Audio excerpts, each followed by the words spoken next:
Selamat pagi Bapak Ibu semua. Assalamualaikum warahmatullahi wabarakatuh. Waalaikumsalam. Saya ucapkan terima kasih yang sebesar-besarnya kepada Bapak Ibu dan adik-adik mahasiswa semua. Pertama-tama saya ucapkan terima kasih kepada Bapak Dekan, kemudian Bapak Wakil Dekan Bidang Akademik dan Kemahasiswaan, Ketua Departemen Kimia, Bapak Sekretaris Departemen Kimia, kemudian Ketua Prodi Kimia, kemudian juga para kepala laboratorium, para ketua minat, tim kurikulum, dan adik-adik mahasiswa semua. Sekali lagi terima kasih atas kehadiran Bapak, Ibu, dan Saudara semua dalam acara pagi ini, yaitu Sosialisasi Kurikulum Sarjana Kimia 2021. Untuk acara yang pertama adalah sambutan, sekaligus pembukaan mungkin, dari Dekan FMIPA UGM. Kepada Pak Triyono kami persilahkan. Monggo.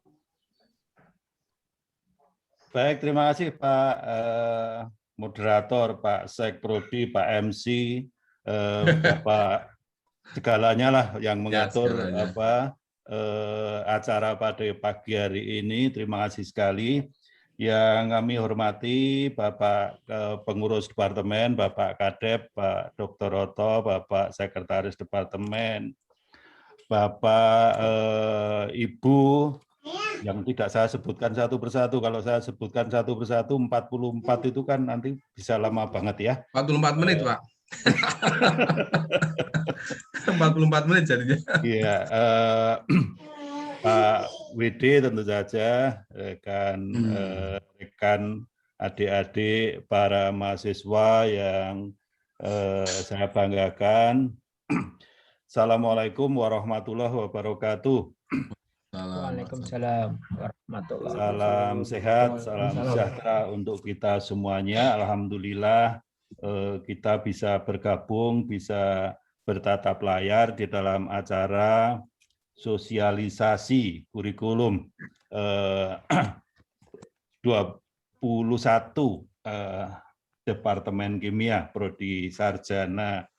Terima kasih sekali, kami menaruh hormat yang sangat kepada Departemen Kimia, khususnya Prodi Sarjana, yang sangat tanggap, sangat tangguh, sangat responsif terhadap perubahan yang dicanangkan oleh pemerintah MPKM, dan juga tetap mengakomodasi akreditasi RSC ya. Jadi banyak sekali yang harus diakomodasi, dan saya sangat bangga sekali, menaruh hormat sekali karena bisa mengakomodasi semuanya dengan sangat baik, yang insya Allah ini nanti akan dipaparkan untuk disosialisasikan kepada para mahasiswa.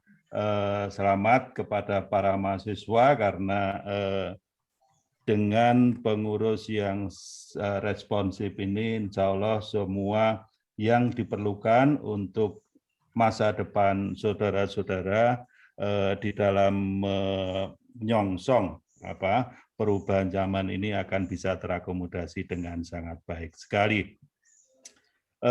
Tidak panjang yang bisa saya sampaikan.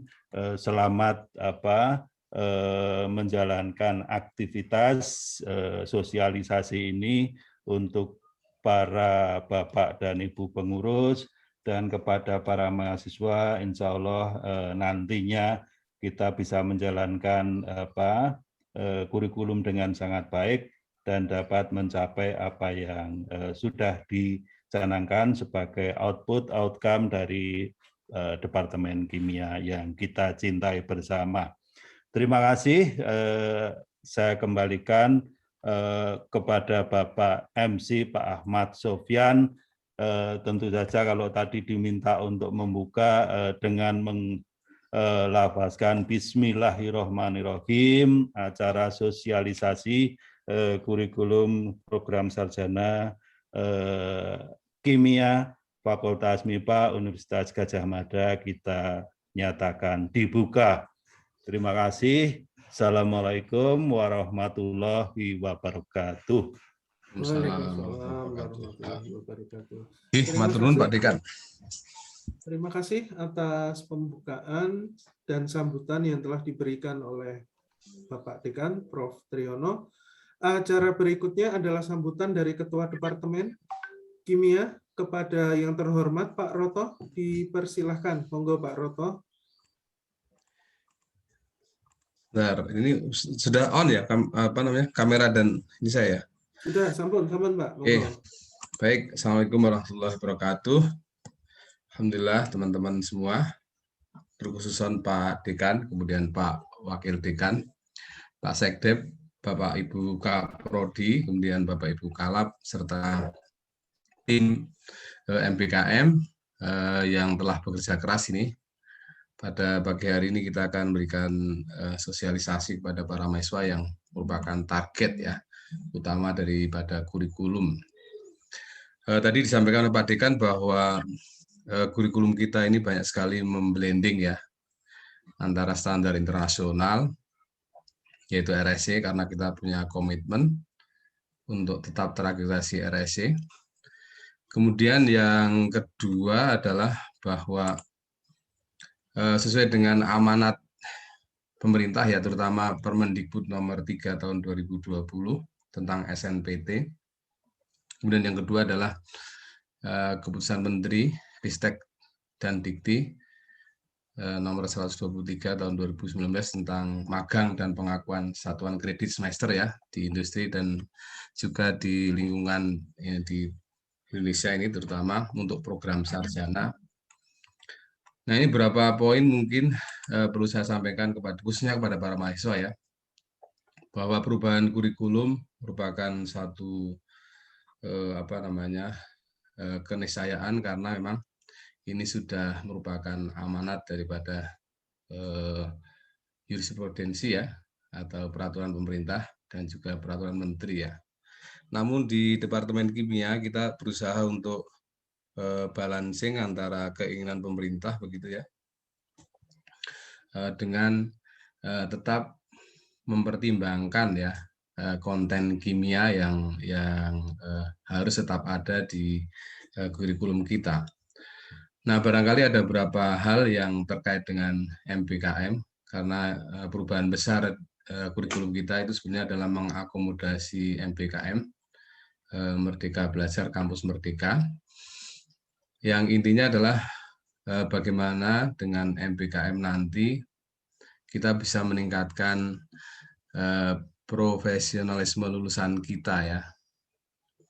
Ada 4 hal mungkin yang perlu kita garis bawahi untuk meningkatkan profesionalisme ya.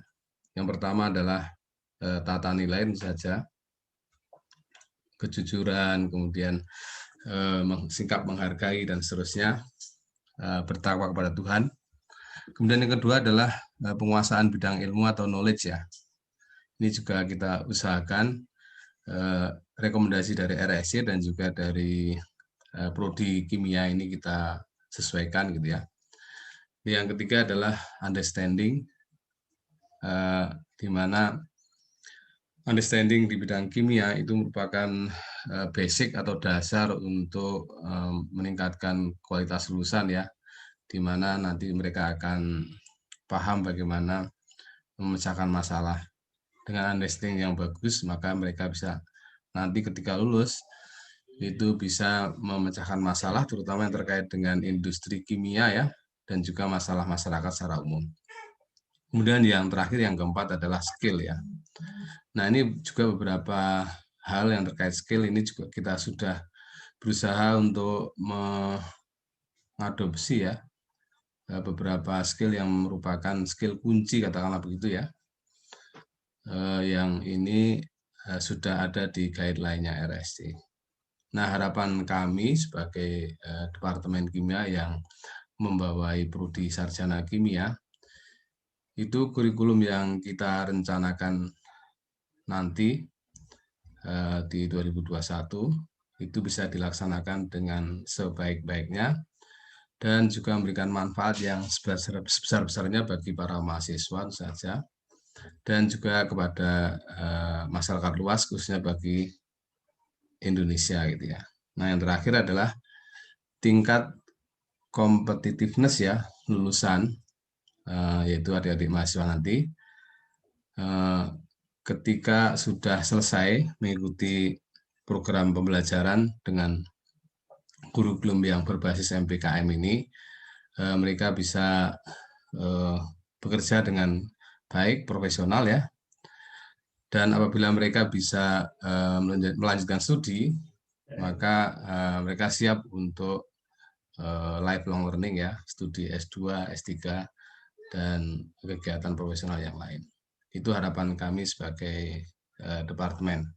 Oleh sebab itu, adik-adik mahasiswa ini harus fokus pada hari ini, terutama terkait dengan detail-detail kurikulum, apa bedanya dengan kurikulum sebelumnya, dan juga bagaimana nanti ya kegiatan MPKM ini bisa berjalan seamless ya, tidak ada kendala dalam perjalanannya, dan Anda lulus dengan berjaga sebagai mahasiswa kimia UGM yang siap menatap masa depan yang lebih baik. Mungkin itu sambutan dari saya. Matur nuwun Pak Sekprodi. Saya akhiri. Assalamualaikum warahmatullahi wabarakatuh. Waalaikumsalam warahmatullahi wabarakatuh. Terima kasih atas sambutan yang diberikan oleh Pak Roto. Kemudian yang berikutnya adalah acara utama, yaitu paparan sosialisasi kurikulum Prodi Sarjana Kimia 2021 yang akan disampaikan oleh yang terhormat Ketua Prodi Kimia. Kepada yang terhormat Bu Indriana Kartini, dipersilahkan. Monggo Bu Iin. Terima kasih Pak Sofyan. Jadi ini sudah tayang ya? Sampun, Bu.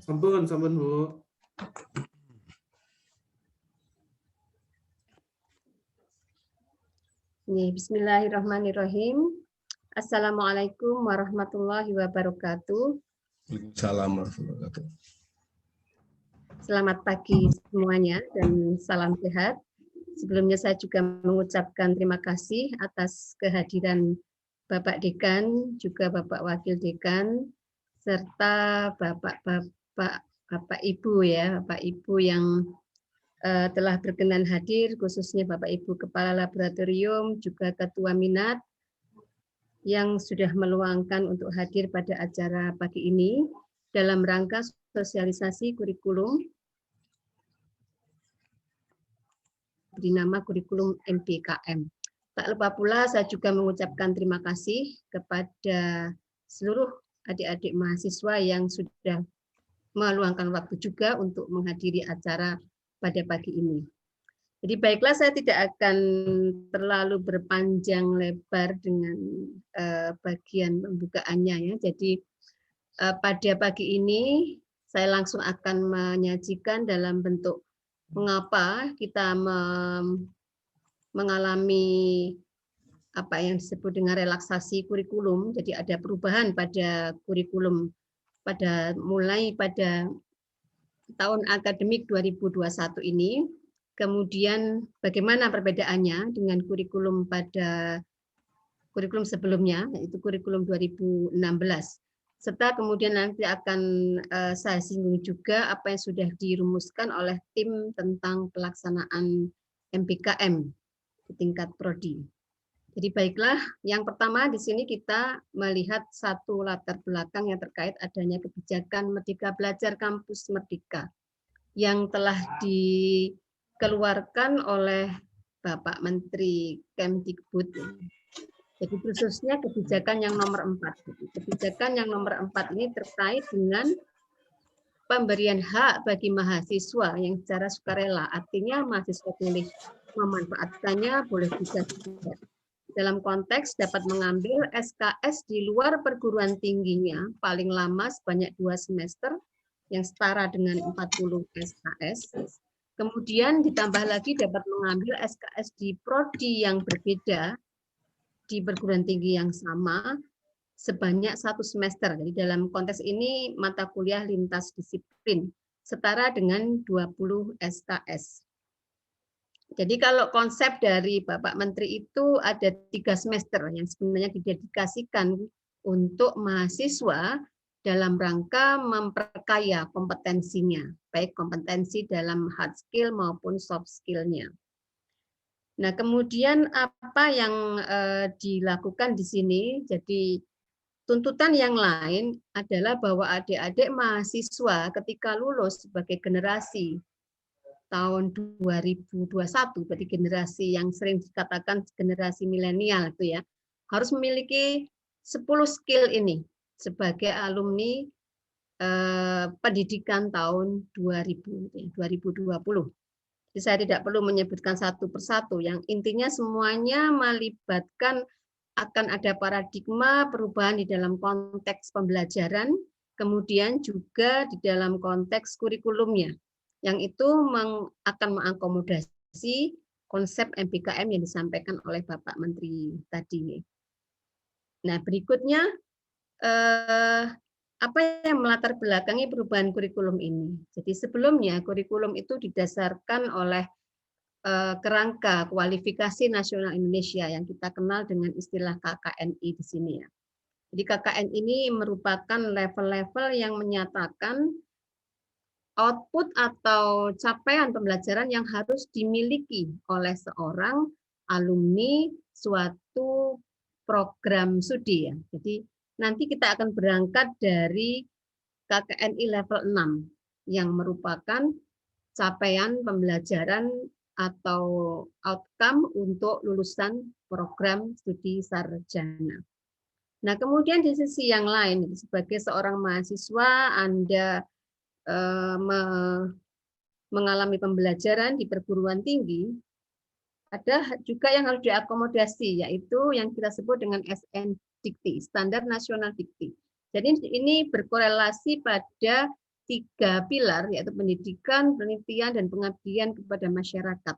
Yang ini juga akan harus memperkaya bagaimana seorang mahasiswa nanti menjadi satu lulusan dari suatu produk pembelajaran.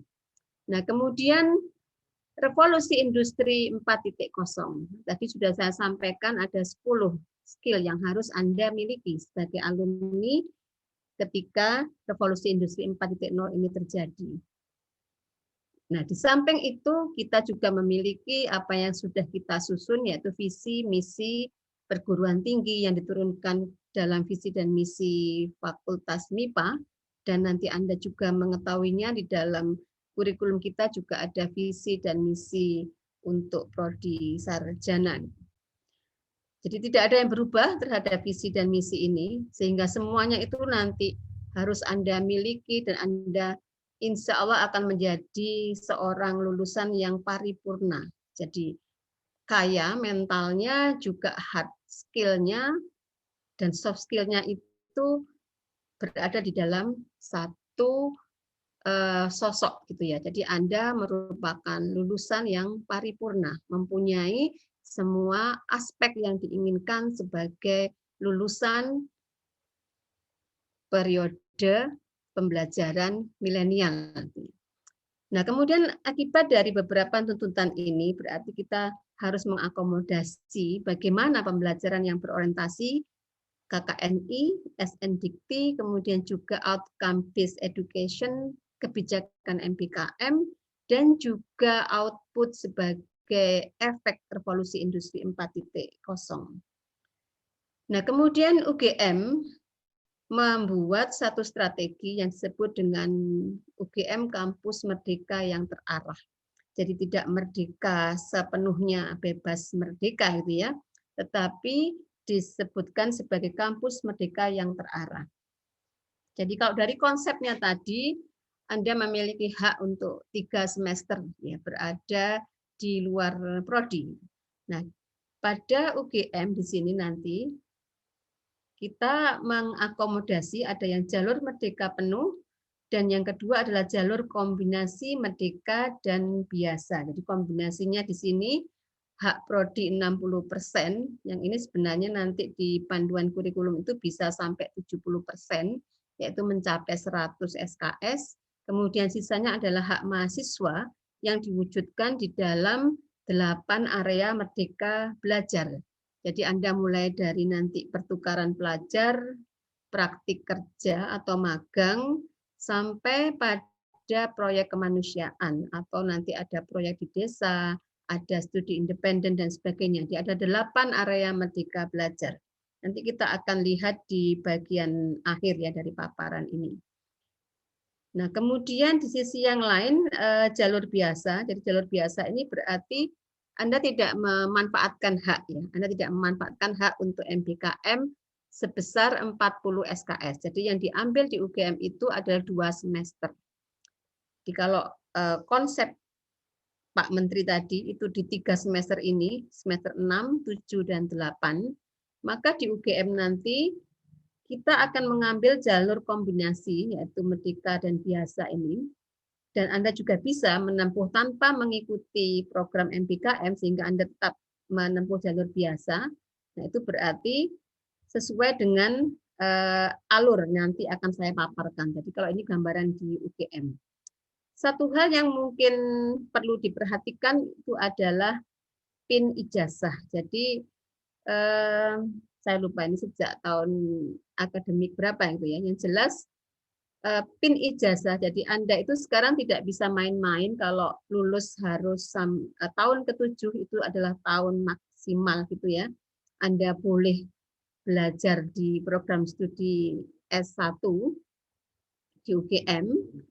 Jadi lewat dari itu otomatis Anda sudah tidak bisa mendapatkan ijazah, berarti sudah otomatis akan DO. Kemudian ada syarat yang lain terkait dengan PIN ijazah tadi.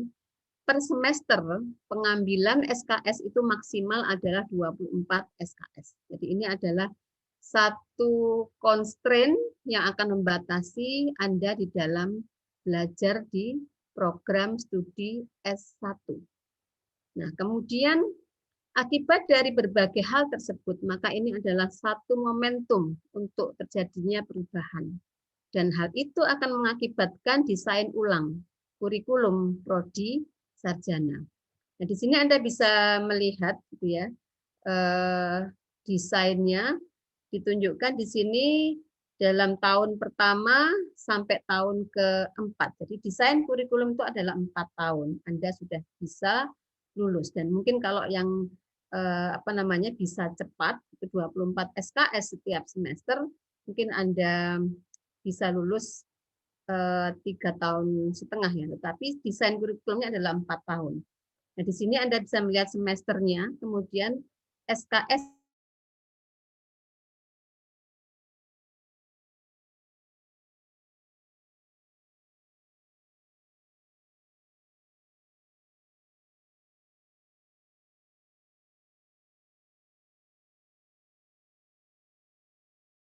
penuh gitu ya. Anda pada dasarnya bisa mengambil sampai 24 SKS per semesternya. Jadi ini adalah sekedar ilustrasinya untuk mencapai syarat standar kelulusan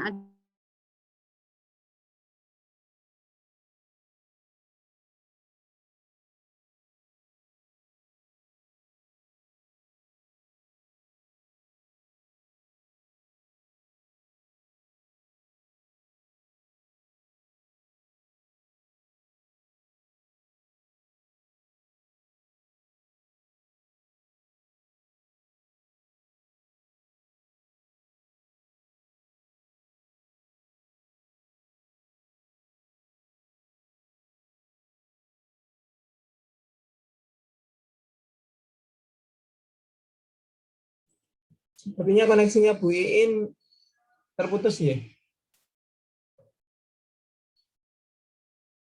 Atau hanya koneksi saya? Enggak, Donoharjo itu yang putus koneksinya. Oh iya. Iya Pak Robi, nggak kedengeran. Iya. Bukan punya saya nih. Saya khawatir punya saya kan. Kalau Lurah Donoharjo lancar nggih Pak Agus? Alhamdulillah Pak. Koneksinya lancar. Ya, mudah-mudahan ya.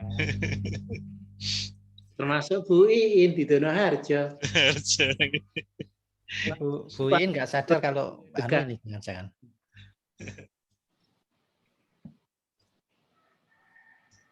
Bu Iin nggak sadar itu mesti. Nggih, bisa jadi. Mohon maaf. Ah. Ya. Ternyata saya terlempar keluar. Jadi ini sambil saya ulang lagi. Enggak, belum kita lama kok, Bu. Ini sampai di mana tadi ya? Sudah sampai di bagian ini ya? Di slide ke berapa ini? Slide ke-6. Yes. Betul nih. Terima kasih Pak Agus. Jadi saya ulangi kembali. Jadi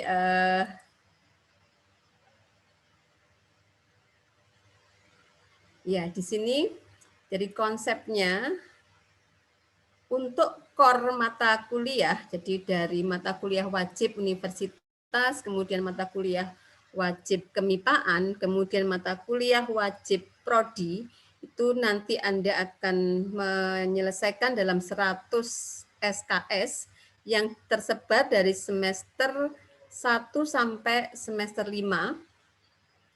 Sebentar. Geser 1 semester sampai semester 5 di sini. Kemudian nanti di semester 6 ada 2 SKS, itu adalah metodologi penelitian, dan di semester 7 semester 2 ini 2 SKS untuk program kewarganegaraan ya. Kemudian yang semester 7 di sini itu ada metodologi penelitian dan KKN. Dan di semester 8 nanti ada tugas akhir sebanyak 6 SKS. Sehingga total Anda memiliki, jika mau lulus dengan 144 SKS, itu minimum SKS untuk lulus prodi S1, maka Anda menggunakan mata kuliah pilihan sebanyak 34 ya ini. Ya, sebanyak 44 ya, 44 SKS yang bisa mencakup SKS dari Merdeka Belajar dan juga SKS dari mata kuliah pilihan. Nah, berikutnya kita akan melihat perbandingan kurikulum 2016 dengan kurikulum 2021. Yang pertama, mata kuliah wajib universitas. Jadi tidak ada perubahan yang signifikan, memang tidak berubah gitu ya. Jadi Anda masih kuliah agama, kuliah Pancasila, kuliah kewarganegaraan, dan kuliah kerja nyata, jadi KKN. Tersebar di semester 1, 2, 4, dan 7. Nanti akan kita lihat rangkumannya ya untuk SKS masing-masing. Kemudian mata kuliah kemipaan. Nah, di sini ada perubahan dalam penamaan saja. Jadi khususnya di mata kuliah pemrograman 1 yang menjadi mata kuliah pemrograman, karena tidak ada pemrograman 2 ya untuk kuliah kemipaan. SKS-nya tetap sama, yaitu 12 SKS. Kemudian mata kuliah kemipaan kedua, jadi kalau kurikulum 2016 itu ada mata kuliah biologi dasar, di kurikulum 2021 mata kuliah biologi dasar menjadi mata kuliah pilihan, jadi tidak menjadi mata kuliah wajib. Kemudian fisika dasar 2, di sini akan diubah namanya menjadi fisika untuk kimia, dan kalkulus 2 menjadi matematika untuk kimia. Dan 2 mata kuliah ini nanti akan muncul di semester kedua, dan insya Allah merupakan tim teaching, jadi gabungan antara dosen dari fisika dengan kimia, matematika, dan kimia. Jadi ini mudah-mudahan akan memberikan istilahnya gambaran yang lebih konkret ya terhadap prinsip-prinsip matematika, prinsip-prinsip fisika di dalam aplikasinya untuk kimia. Kemudian mata kuliah kimia umum di sini kita masih akan mendapatkan mata kuliah bahasa Inggris, tetapi SKS-nya akan berubah menjadi 1 SKS. Jadi ini akan seperti halnya di S2 nanti juga hanya ada 1 SKS. Kenapa? Karena kita memandang adik-adik mahasiswa itu sudah mempunyai kemampuan bahasa Inggris yang sudah lebih baik dibandingkan sebelumnya. Dan itu bisa dilihat dari nilai ASEP maupun TOEFL ketika adik-adik masuk gitu ya. Nah, kemudian kimia dasar 2 tetap 3 SKS, sedangkan mata kuliah kimia komputasi dan kemometri yang masing-masing 2 SKS pada kurikulum 2016, pada kurikulum 2021 melebur menjadi bagian mata kuliah di kimia fisik untuk kimia komputasi, sedangkan kemometri akan melebur menjadi bagian di mata kuliah kimia analitik dan metopen. Jadi akan disebarkan bahan kajiannya. Kemudian mata kuliah tugas akhir, nah, di sini tetap, jadi Anda masih akan mendapatkan metodologi penelitian, hanya semesternya yang akan berubah. Dan nanti kita akan melihat akan ada fleksibilitas di dalam sistemnya. Jadi nanti akan kita jumpai ketika sudah berjalan kurikulumnya ya. Jadi akan kita harapkan karena semester 7 itu akan kita dedikasikan juga untuk MPKM. Jadi kita akan mendedikasikan semester 6 dan 7 untuk kegiatan Merdeka Belajar Kampus Merdeka. Sedangkan metodologi penelitian ini dapat diambil semester 7 secara online. Jadi nanti akan ada tim metodologi penelitian yang akan menyajikan perkuliahan ini selalu secara online, meskipun mungkin nanti mudah-mudahan kondisi sudah berubah ya, tidak dalam kondisi pandemi lagi. Berikutnya, seminar skripsi, penelitian, dan skripsi ini tetap dengan komposisi yang sama, totalnya 6 SKS, dan diambil secara bersama di semester 8. Kita masuk ke mata kuliah core kimia, dari kimia anorganik. Jadi di sini, sekian mata kuliah yang ada pada kurikulum 2016, jadi kalau Anda melihatnya di sini, ada 7 mata kuliah. Di sini juga tetap menjadi 7, tetapi beberapa bahan kajiannya sudah akan dikombinasikan, jadi digabungkan. Sedangkan akan muncul, jadi yang baru di sini adalah mata kuliah wajib kimia organologam dan bioanorganik di semester 4. Ini adalah mata kuliah wajib yang keberadaannya itu muncul karena adanya bahan kajian yang belum kita miliki di kurikulum sebelumnya, karena itu adanya di mata kuliah pilihan. Kemudian struktur senyawa anorganik akan berkombinasi, bergabung, berafiliasi dengan teori grup, menjadi satu mata kuliah dengan bobot 2 SKS. Jadi di sini akan ada penyederhanaan berarti ya, jadi hanya akan ada konsep-konsep dan kemudian aspek-aspek yang penting yang akan dimunculkan. Sedangkan yang lainnya, elusidasi struktur senyawa anorganik akan dikombinasikan dengan sintesis sehingga adik-adik mahasiswa bisa melihat korelasi yang lebih konkret lagi. Nah, tadi Anda diminta untuk mendapatkan soft skill problem based learning gitu ya. Nah, dengan kombinasinya sintesis dengan elusidasi struktur, maka kita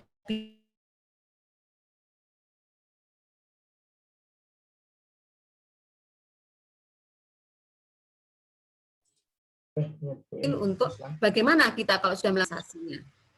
Berikutnya mata kuliah kimia organik. Nah, di sini juga ada satu yang sangat signifikan adalah mata kuliah stereokimia yang berubah menjadi 1 SKS, sebelumnya adalah 2 SKS. Kemudian mata kuliah elusidasi struktur senyawa organik masuk menjadi mata kuliah di semester 4, sebelumnya di semester 5. Jadi Anda bisa melihat di sini ada 1, 2, 3, 7, 8 mata kuliah, yang sebelumnya di sini juga ada 8 mata kuliah, tetapi terjadi pergeseran posisi semesternya. Mata kuliah kimia fisik. Nah, mata kuliah kimia fisik Anda bisa melihat di sini spektroskopi akan digabungkan dengan termodinamika statistik. Jadi ini yang bagian kuantum yang akan mendasari spektroskopi maupun termodinamika itu ya. Sedangkan yang lainnya Anda bisa melihat termodinamika kimia masih sama, keseimbangan kimia juga sama, kimia kuantum juga tetap 2 SKS, termodinamika kimia berubah menjadi 2 SKS, kemudian kinetika kimia juga menjadi 2 SKS, dan ikatan kimia tadi akan bergabung dengan kimia komputasi, total menjadi 2 SKS.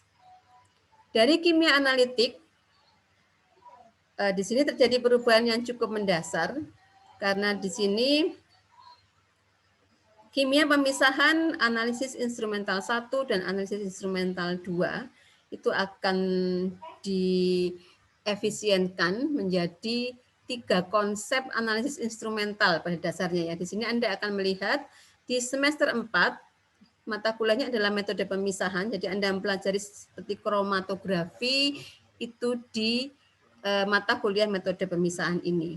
Sedangkan spektroskopi, UV phase, inframerah, dan sebagainya itu akan masuk di dalam metode spektrometri 3 SKS. Jadi itu merupakan perubahan dari analisis instrumental 1 di kurikulum 2016. Kemudian analisis instrumental 2 di sini akan diperkaya lagi. Jadi muncul dalam bentuk mata kuliah yang kita beri nama metode elektrokimia dan termal. Jadi tidak lagi menggunakan istilah analisis instrumental 1 atau 2, tetapi di sini sudah menunjukkan bahan kajian yang akan mewarnai mata kuliah tersebut. Kemudian praktikum. Nah, di sini Anda bisa melihat adanya penyederhanaan dalam konteks pelaksanaan praktikum. SKS-nya semakin besar, tetapi Anda akan bisa melihat di sini bahwa Anda hanya akan mengalami 1 kali praktikum kimia dasar. Yang di situ bahan kajiannya meliputi apa yang sudah Anda peroleh di angkatannya sebelumnya ya, untuk praktikum kimia dasar 1 dan 2. Jadi waktunya lebih panjang, sehingga diharapkan nanti mata praktikum yang muncul itu jauh lebih komprehensif, sehingga Anda punya bayangan yang lebih kuat lagi terhadap bagaimana proses yang terjadi di dalam fenomena kimia.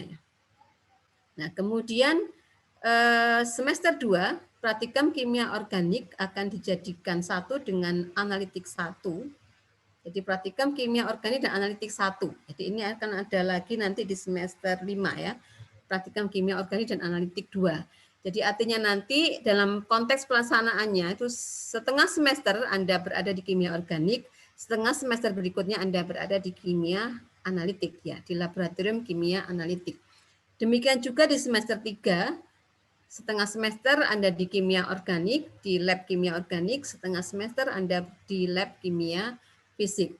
Juga di semester 4 kombinasi antara lab kimia anorganik dan kimia fisik. Jadi kalau kita lihat ada 8 SKS di kurikulum 2016 untuk praktikum, ditambah 4, jadi ada 12 SKS di kurikulum 2016, itu akan berubah menjadi 11 SKS di kurikulum 2021. Nah, di sini Anda akan melihat ada kombinasi lagi praktikum kimia organik dan analitik 2 di semester 5. 2 SKS dan hanya ada 1 praktikum yang 1 SKS bobotnya untuk praktikum kimia anorganik di semester 5. Baiklah, kita sudah menuju pada mata kuliah pilihan. Jadi mata kuliah pilihan itu baru muncul di semester 2. Tidak ada mata kuliah pilihan di semester 1. Jadi Anda bisa melihat di sini ada mata kuliah ekologi, energi dalam industri, kimia minyak asli, dan biologi dasar. Jadi di sini diberi warna merah karena sebelumnya statusnya adalah mata kuliah wajib ya. Mata kuliah pilihan di semester 2 ini tidak ada prasyaratnya. Nanti adik-adik akan bisa membaca buku panduan kurikulum yang segera akan ditempelkan di web untuk panduan kurikulum yang terbaru. Mata kuliah pilihan semester 3 juga masih sama dengan kurikulum 2016, jadi tidak ada perubahan yang signifikan di sini. Demikian juga di semester 4, jadi ada 5 mata kuliah pilihan yang dimajukan semesternya ya. Kemudian mata kuliah pilihan semester 5, jadi ini yang paling kaya nantinya di semester 5 nanti Anda mendapatkan ada sebanyak 13 ya mata kuliah pilihan. Jadi di sini nanti kewirausahaan muncul di sini dengan judul pengantar kewirausahaan. Karena nanti yang terkait dengan prakteknya itu akan ada sebagai mata kuliah Merdeka Belajar Kampus Merdeka. Semester 6, jadi di sini ada 4 mata kuliah pilihan baru yang akan memberikan wawasan pada adik-adik mahasiswa tentang apa yang terjadi, update dari kimia anorganik, kimia fisik, kimia organik maupun kimia analitik yang paling terkini. Jadi kemajuan-kemajuan di 4 bidang ini yang dirangkum di dalam mata kuliah pilihan Frontier. Ya. Jadi ada Frontier kimia anorganik, kimia fisik, kimia organik, dan kimia analitik. Jadi ada 4 mata kuliah pilihan baru. Kemudian, nah kita sampai pada distribusi mata kuliah sebagai ilustrasi. Di sini saya untuk mencapai 144 SKS. Jadi kalau bisa dilihat di sini semester 1 ada mata kuliah wajib universitas tadi 2 SKS, jadi tersebar di semester 1, semester 2, semester 6 dan semester 7. Kemudian kemipaan menjadi warna untuk mata kuliah di semester 1 12 SKS, di semester 2 ada kemipaan 4 SKS ya. Jadi mata kuliah fisika untuk kimia dan matematika untuk kimia. Kemudian mata kuliah kimia umum semester 1 dan semester 2, jadi bahasa Inggris dan mata kuliah kimia dasar 2. Nah, di sini adalah distribusi untuk mata kuliah kimia organik, anorganik, kimia fisik, dan kimia analitik, serta praktikum. Sehingga secara total nanti adik-adik bisa melihat untuk mata kuliah wajibnya, SKS totalnya adalah 100 SKS, dan di sini ada mata kuliah pilihan atau MBKM. Jadi adik-adik bisa melihat di semester 6 dan semester 7 bisa mengambil 20 SKS dan 10 SKS di semester 20 SKS di semester 6, 10 SKS di semester 7 untuk mendapatkan totalnya nanti adalah 144 SKS.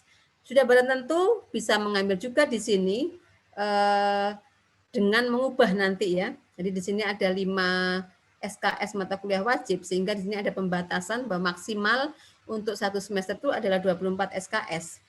Kalau adik-adik mau mengambil 20 SKS MBKM di semester 7, maka berarti nanti kita akan menyelenggarakan, jadi Prodi akan mempertimbangkan untuk membuka mata kuliah metopen di semester genap. Jadi ada mata kuliah metopen yang sifatnya juga online. Baiklah, kita menuju ke MBKM Prodi Kimia. Di secara umum, prasyarat untuk mengambil mata kuliah MBKM Prodi Kimia ini adalah minimal 90 SKS. Sehingga dengan prasyarat seperti ini, itu paling tidak mahasiswa semester 5. Jadi adik-adik yang besok masuk semester ganjil, semester 5 sudah bisa mengambil mata kuliah MBKM Prodi Kimia. Jadi yang saya sajikan di sini ini adalah yang akan ditawarkan oleh Prodi. Jadi saat ini mungkin belum ada semacam sosialisasi atau mungkin pengumuman untuk beberapa kegiatan MBKM-nya. Ini sebagai gambaran dulu untuk mata kuliahnya. Jadi ada dari 8 kegiatan MBKM yang ditawarkan secara nasional itu kita hanya mengambil 7. Jadi Prodi Kimia tidak menyelenggarakan untuk proyek kemanusiaan ya. Jadi yang pertama ini untuk praktik kerja yang mungkin dulu Anda sudah mengenal sebagai PKL. Jadi kalau adik-adik ingin mengambilnya, maka ada 2 tipe. Yang pertama adalah praktik kerja A yang bebannya 10 SKS, diterjemahkan dalam 5 mata kuliah ini. Kemudian praktik kerja B yang bobotnya 20 SKS. Jadi seperti ini rancangannya. Detailnya mungkin nanti bisa ditanyakan ya di dalam forum diskusi gitu. Bagaimana caranya untuk bisa mendapatkan 10 SKS atau 20 SKS. Jadi itu adalah tergantung pada adik-adik mahasiswa akan memilih melakukan praktik kerja 20 SKS ataukah 10 SKS ya. Jadi kalau digambarkan di sini dalam bentuk mata kuliah itu sebenarnya Anda tidak kuliah reguler 1 semester tidak. Tetapi nanti di dalam setiap mata kuliah ini itu ada tahapan-tahapannya. Nanti akan diumumkan tersendiri untuk masing-masing kegiatan ini ya. Jadi ini untuk memberi gambaran saja.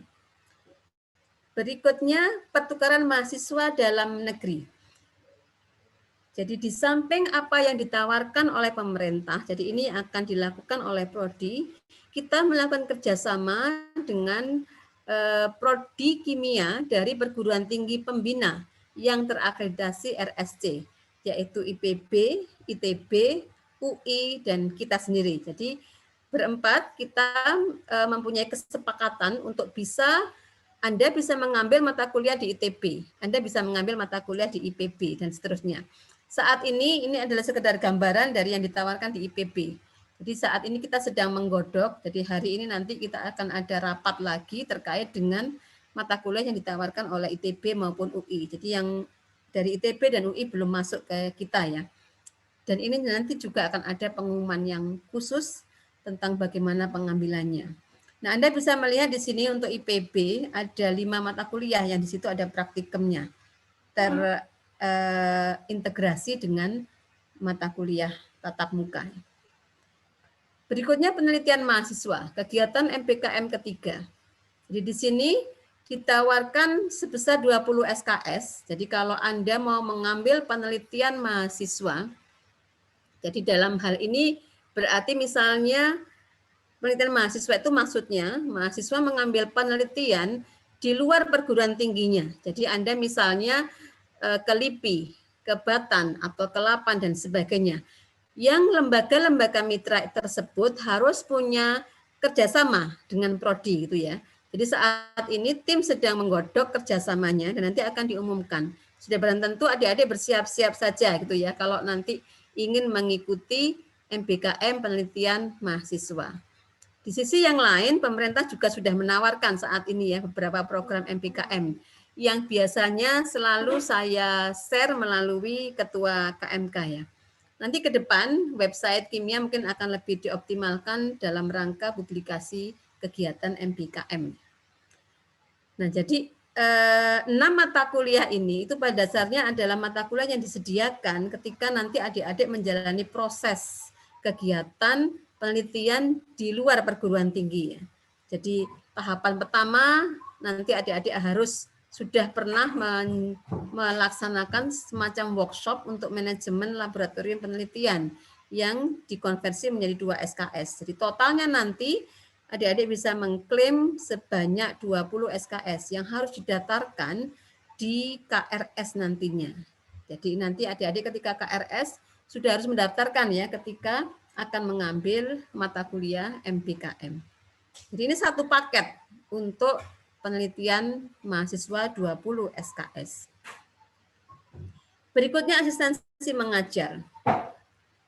Yang menarik di sini, jadi ini akan memberikan penghargaan kepada adik-adik mahasiswa yang aktif sebagai asisten praktikum maupun sebagai asisten dosen dalam konteks tutor ya untuk misalnya atau grader untuk mata kuliah wajib. Di sini kita akan menghargai 2 SKS untuk masing-masing kegiatan asistensi praktikum.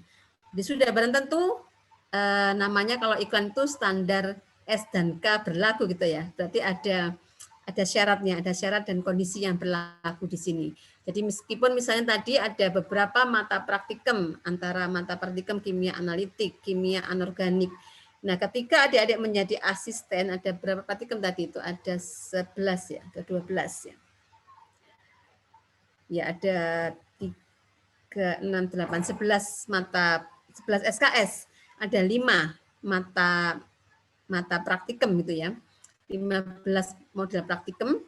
Nah, itu nanti yang bisa diklaimkan itu hanya 1. Misalnya ada mata praktikum kimia organik dan analitik 1 dan 2. Nah, adik-adik menjadi asisten di kedua mata praktikum itu. Maka yang bisa diklaimkan adalah salah satu. Apakah sebagai asisten praktikum di mata kuliah praktikum kimia organik dan analitik 1 ataukah yang kedua. Demikian juga dengan yang lain ya. Nah, kemudian jadi ada pembatasan dan totalnya dapat dikonversi untuk kegiatan adik-adik sebagai asisten di prodi maupun untuk praktikum maupun untuk mata kuliah itu adalah 10 SKS. Yang berikutnya ini yang untuk MBKM asistensi mengajar. Jadi di sini adik-adik diterjunkan kalau program pemerintah itu juga ada, dan itu nanti bisa kita konversikan ke mata kuliah ini. Jadi kalau di pemerintah itu menawarkan asistensi mengajar bisa dari sampai ke SD, di SD SMP. Tetapi kalau prodi kita menawarkannya untuk pembelajaran kimia di SMA atau SMK. Jadi nanti akan ada standar khusus, jadi akan ada SOP-nya untuk pelaksanaan mata kuliah asistensi mengajar. Jadi ada 2 tipe, 10 SKS dan 20 SKS. Masing-masing itu berdasarkan durasi.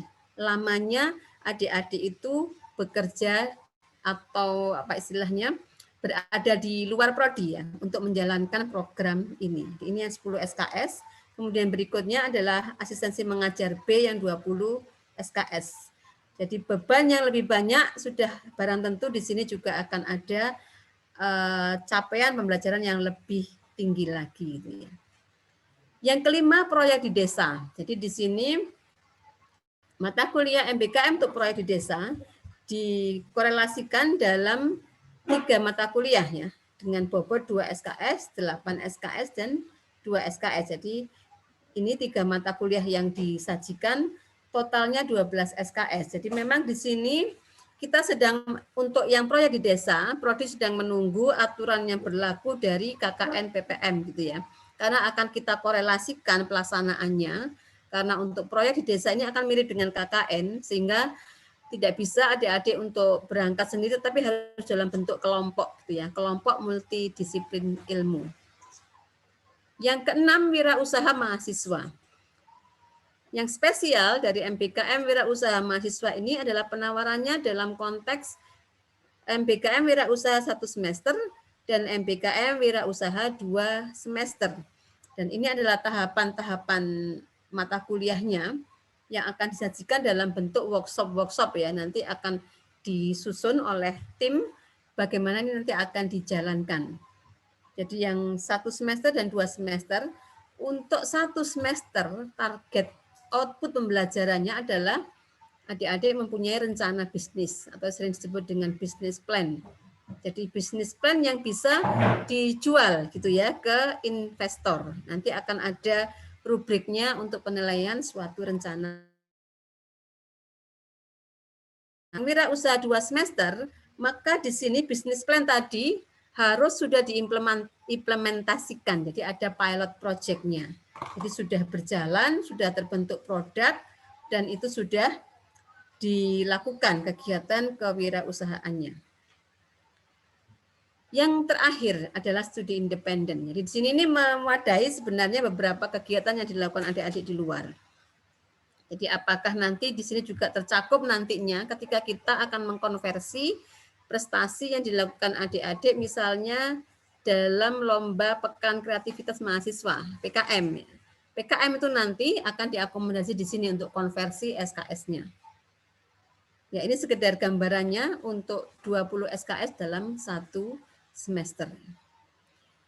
Baiklah, kita sudah sampai di penghujung dari kurikulum, paparan tentang kurikulum 2021. Saya ucapkan terima kasih kepada tim kelompok kerja atau task force MBKM Prodi Kimia. Jadi kita punya 7 tim, kemudian tim Pokja Kurikulum Prodi Kimia yang diketuai oleh Pak Dwi Siswanta. Tak lepas juga pada RSC, para pengguna lulusan Prodi Kimia yang telah memberikan inputnya dalam melalui kuesioner, alumni, semua kolektif dosen Departemen Kimia, Teknik dan Laboran, serta adik-adik mahasiswa, KMK, dan yang saya cintai seluruh mahasiswa Prodi Kimia. Demikian paparan tentang sosialisasi pagi ini. Saya tutup dulu dan nanti bisa kita lanjutkan yang dengan diskusi yang akan dipimpin oleh Pak Sekprodi. Saya kembalikan Pak Sekprodi, saya tutup dulu. Wassalamualaikum warahmatullahi wabarakatuh. Selamat pagi. Waalaikumsalam warahmatullahi wabarakatuh. Terima kasih Bu Iin atas paparannya. Sesi berikutnya adalah tanya jawab. Langsung saja kami buka. kami beri kesempatan untuk per berapa pertanyaan Bu Iin enaknya? Satu ditanggapi, satu tanggapi atau gimana? Mungkin setiap 3 Pak ya Pak ya? 3 Oh, nggih. pertanyaan gitu. 3 dulu, silahkan.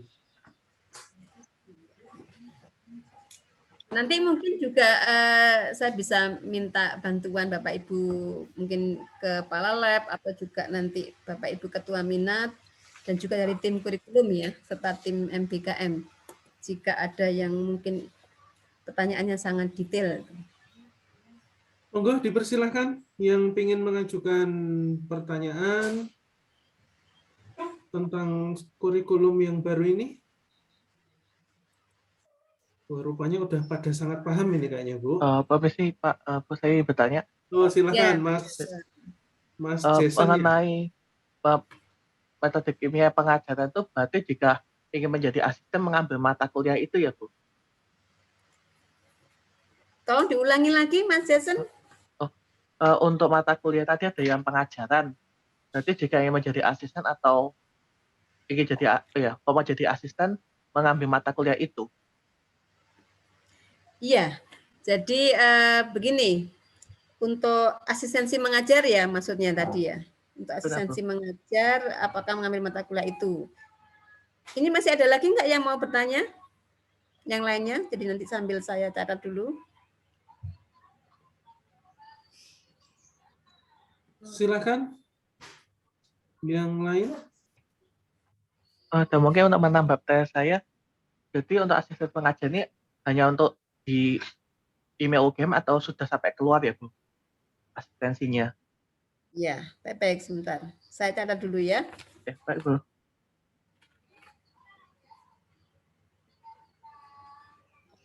Tadi Habib sepertinya raise hand ya, Habib Fikri.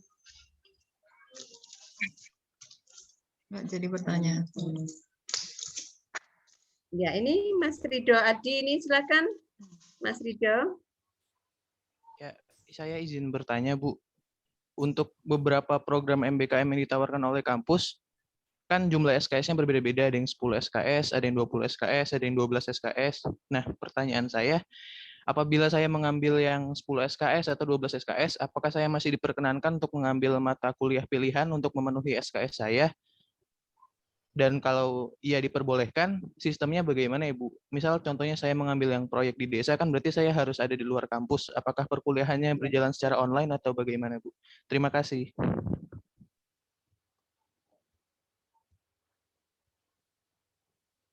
Ya, sudah saya catat pertanyaannya.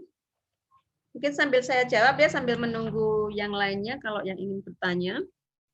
Jadi yang pertama terkait dengan asistensi mengajar gitu ya. Jadi memang betul Mas Jason, ini adalah apresiasi dari prodi gitu ya terhadap aktivitas adik-adik mahasiswa di prodi. Jadi ketika menjadi asisten itu yang kita konversikan itu adalah apa yang dilakukan di prodi kimia. Jadi tidak di luar prodi gitu ya kegiatannya. Kemudian otomatis ketika Anda nanti akan mengklaim asistensi itu, jadi misalnya Anda mau mengklaim apa yang sudah dilakukan sebelumnya gitu ya, menjadi asistensi untuk praktikum mungkin di kurikulum sebelumnya kan memang ada banyak mata praktikum gitu ya, banyak praktikum. Nah, itu mau diklaim 2 atau 2 praktikum atau 3 praktikum. Nah, itu Anda harus mengisikan di KRS mata kuliah yang sudah saya sajikan tadi ya. Jadi misalnya asistensi mengajar asistensi praktikum kimia analitik gitu ya. Nah, Anda mau klaim 2 SKS. Asistensi praktikum kimia organik 2 SKS. Misalnya seperti itu ya. Jadi itu yang harus Anda masukkan di KRS semester besok itu. Itu ya, Mas Jason.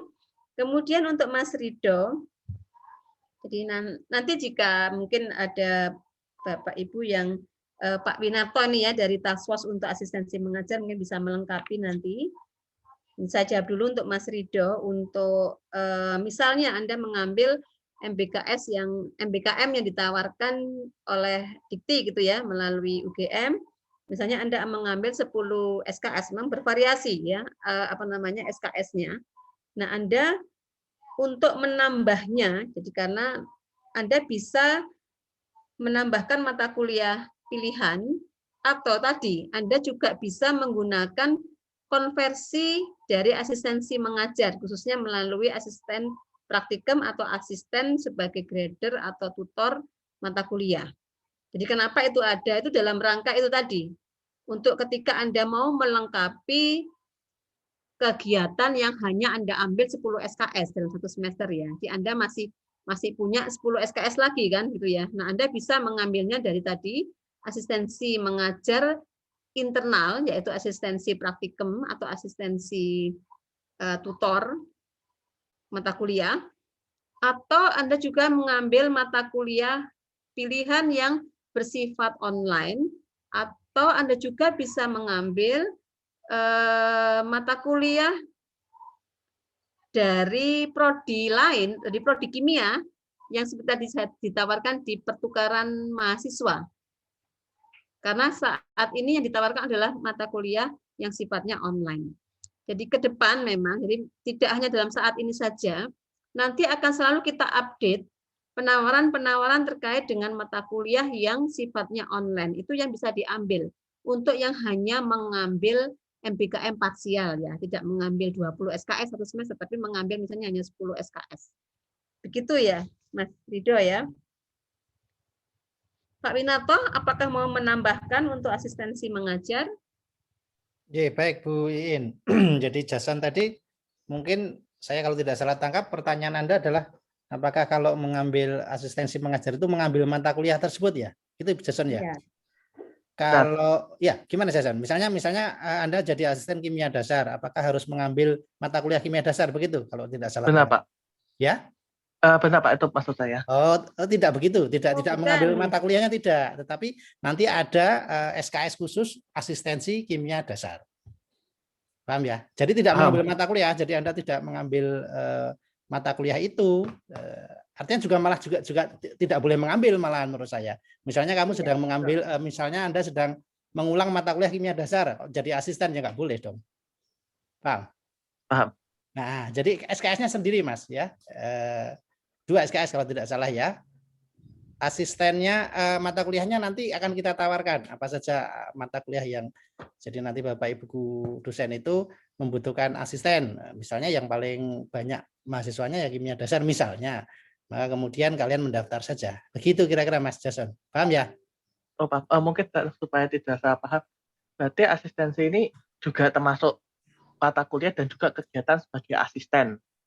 Iya, betul. Iya. Tapi tidak boleh mengambil, misalkan mengambil kimia dasar tapi pulang kimia dasar nggak bisa. Nggak boleh dong. Mestinya masuk jadi asisten sekaligus jadi mahasiswa kan aneh gitu. Masuk sekaligus jadi dosen sekaligus jadi mahasiswa kan aneh gitu kan. Termasuk juga praktikum ya. Pas praktikum Anda mengulang praktikum kimia dasar tapi jadi asisten lah kan repot itu, masuk menilai diri sendiri kan repot itu. Paham Jason ya? Paham Pak. Jadi ada. Terima kasih banyak Pak. Terus tadi ada pertanyaan Jason satu lagi terlalu tidak salah. Apakah harus di dalam atau di luar? Nah itu kan disediakan yang di luar. Di luarnya di mana? Yaitu di SMA atau SMK.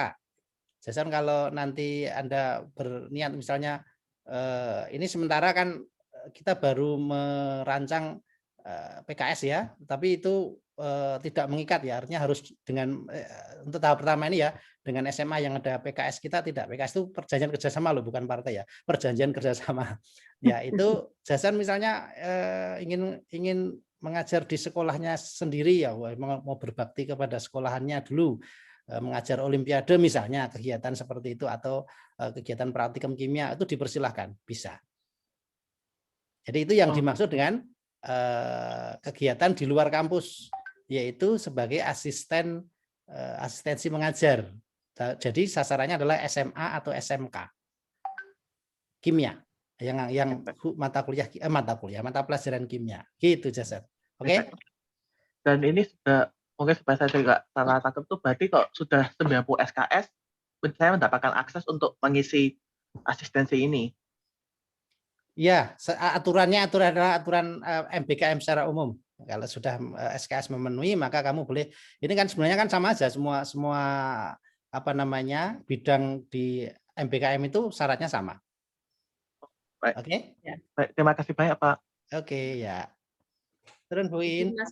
Oke, terima kasih Pak Win. Pak Mas Ridho sudah jelas ya tadi ya? Jawaban dari saya tadi ya. Sudah Bu, terima kasih Bu. Oke, jadi ini berikutnya tadi ada Mas Torik, Mas Christopher, dan Mbak Diastania nih. Mas Torik dulu silakan. Baik, sebelumnya selamat pagi Bu. Terima kasih atas kesempatannya untuk bertanya. Begini Bu, jadi kan sebagaimana yang para mahasiswa tahu dari internet dan berbagai sumber lainnya, kan kampus Merdeka ini bisa magang di perusahaan-perusahaan ternama begitu ya Bu, seperti Telkomsel, Paragon, dan lain-lain. Nah, di sini saya agak sedikit bingung sih Bu, apakah kita harus magang di tempat dan posisi yang berhubungan dengan kimia untuk bisa klaim 20 SKS atau bisa di luar bidang kimia ya Bu? Gitu aja sih Bu. Terima kasih. Berikutnya Mas Christopher. Baik, izin bertanya Bu, apakah mahasiswa kimia itu diizinkan untuk mengambil mata kuliah tapi di luar prodi kimia? Seperti misalnya di fakultas-fakultas lain gitu Bu. Makasih. J. Lalu berikutnya Mbak siapa ini? Diastania ya. Baik Bu, saya Diastania dari Kimia 2018. Saya izin bertanya Bu, untuk mahasiswa angkatan 2018 di semester 6 kami sudah mengambil mata kuliah metode penelitian, yaitu pada kurikulum 2016. Sedangkan sekarang di kurikulum 2021, Metopen diambil di semester 7. Dan mata kuliah tugas akhir 6 SKS, yaitu penelitian, minat, dan skripsi diambil semester 8. Untuk semester 7-nya itu bagaimana Bu? Karena ada beberapa mahasiswa yang hampir memenuhi syarat SKS 144. Terima kasih Bu.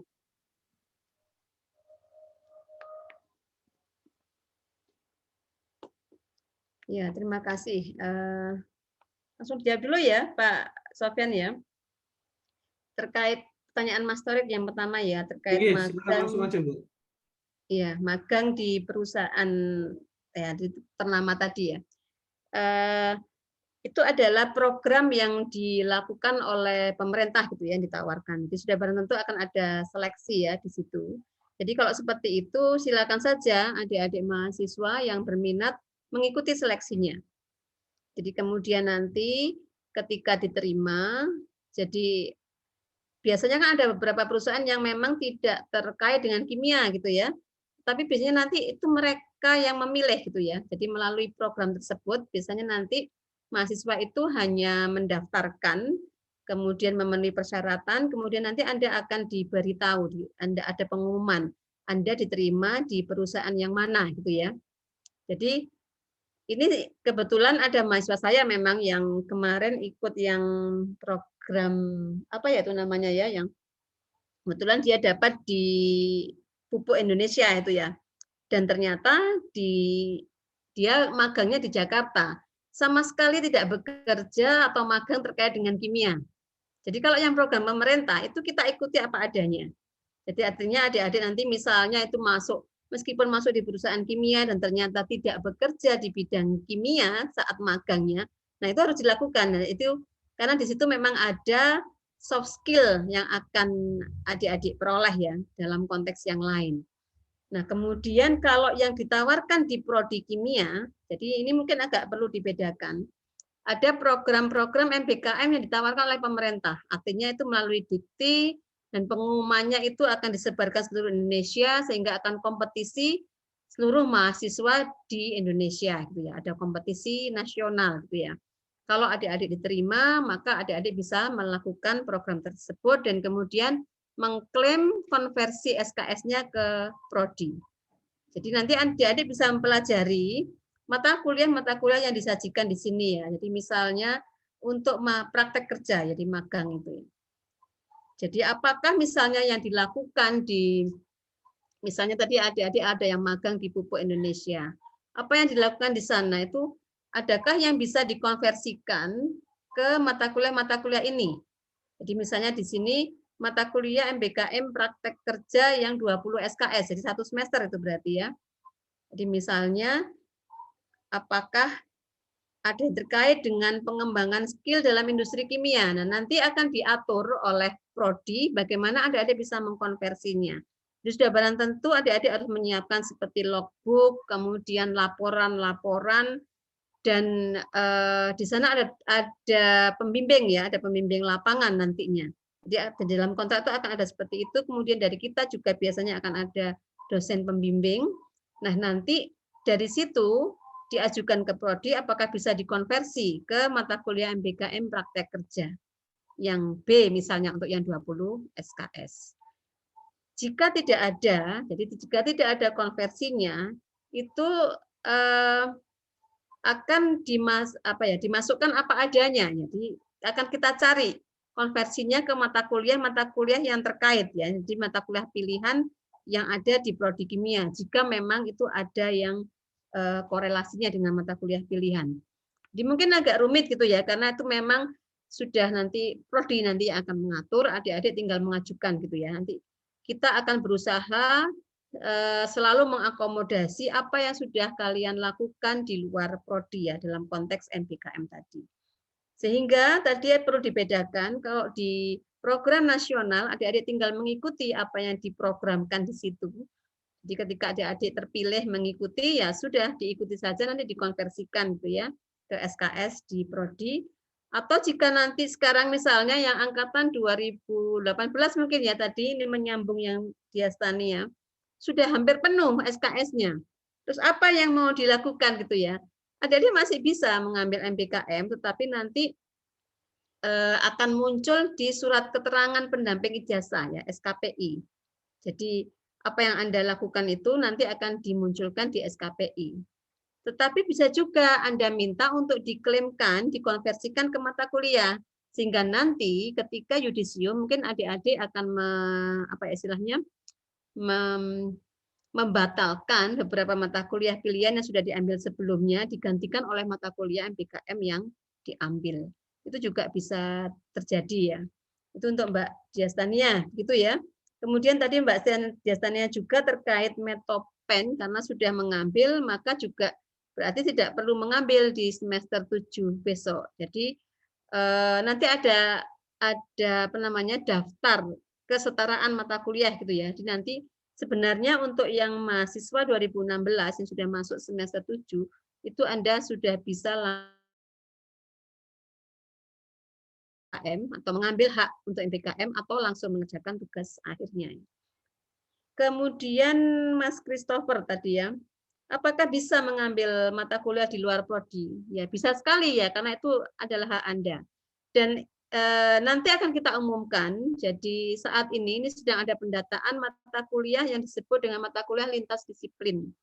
Mata kuliah lintas disiplin ini nanti dari prodi lain, di prodi lain di UGM gitu ya. Jadi misalnya Anda bisa mengambil kalau itu ditawarkan ke kita gitu ya. Jadi misalnya ada mata kuliah manajemen di ekonomi bisnis atau dari prodi manajemen gitu ya. Dibuka untuk ditawarkan ke semua prodi di UGM. Maka Anda bisa mengambilnya karena itu akan muncul di semester yang Anda bisa mengambil di KRS besok. Tetapi jika mata kuliah tersebut tidak ditawarkan untuk prodi lain, maka Anda tidak bisa mengambilnya. Itu aturan bakunya itu ya. Jadi saat ini sedang proses pendataan untuk mata kuliah lintas disiplin. Demikian juga mata kuliah di prodi kimia ini juga ditawarkan ke prodi lain. Jadi misalnya prodi fisika membutuhkan mata kuliah kimia, maka mahasiswa fisika bisa mengambil mata kuliah lintas disiplin yang ditawarkan. Jadi dan itu ada kuota ya, ada kuota mahasiswanya. Jadi nanti adik-adik bisa melihat di semesternya, jika memang itu dibuka untuk prodi kimia, maka mata kuliah yang ditawarkan, meskipun kalau Anda lihat itu bukan mata kuliah prodi kimia, itu ya. Itu ya Mas Christopher. Mudah-mudahan Mas Torik, Mas Christopher, dan Mbak Diastania bisa sudah paham kira-kira. Halo, halo. Sudah Bu, terima kasih Bu. Sudah Bu, terima kasih. Iya. Sudah Bu, terima kasih. Ada lagi Pak Sofyan? Monggo, berikut ini udah ada yang resen itu Bu. Mas Hamzah, Mas Ahmad, dan Zuhdi. Oh, Monggo iya, dipersilakan langsung diurutkan aja dari yang pertama tadi kayaknya Mas Hamzah, kemudian Mas Ahmad dan Mas Zuhdi. Iya. Silakan. Ya, silakan. Baik, terima kasih Bapak Ibu. Sebelumnya izin bertanya Bu, terkait dengan pengulangan mata kuliah, ini kan kami apakah diperbolehkan untuk mengulang mata kuliah yang ternyata telah digabungkan begitu Bu? Semisal mata kuliah SSA dengan STG itu kan untuk kurikulum baru ini digabungkan. Nah, apakah kami bisa mengulang salah satunya atau ketika kami mengulang kita harus mengambil dua-duanya begitu Bu? Kemudian terkait dengan mata kuliah yang ternyata SKS-nya berbeda. Semisal mata kuliah stereokimia yang awalnya 2 SKS menjadi 1 SKS, itu bagaimana ya Bu ketika kita mengulang, apakah tetap 2 SKS atau dihitungnya menjadi 1 SKS ya Bu? Terima kasih Bu. Oke, terima kasih. Jadi terkait mengulang ya.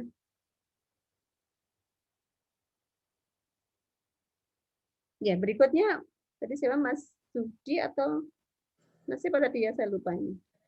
Baik Bu, izin bertanya. Sebelumnya saya Syafi'i dari Kimia 2020. Izin bertanya tentang praktikum. Berdasarkan kesetaraan mata kuliah, pada kurikulum 2016 terdapat praktikum kimia analitik 1 dan praktikum kimia organik 1 pada semester 3 yang pada kurikulum 2021 telah digabung menjadi praktikum kimia organik dan analitik pada semester 2. Ya. Nah, untuk pertanyaan saya itu pada file yang saya unduh di FMIPA UGM berdasarkan kurikulum, itu mata kuliah yang ditawarkan kepada angkatan 2020 pada semester 3 tidak terdapat praktikum kimia organik dan analitik 1 Bu. Jadi itu apakah kita tidak mengambil praktikum tersebut atau bagaimana? Terima kasih.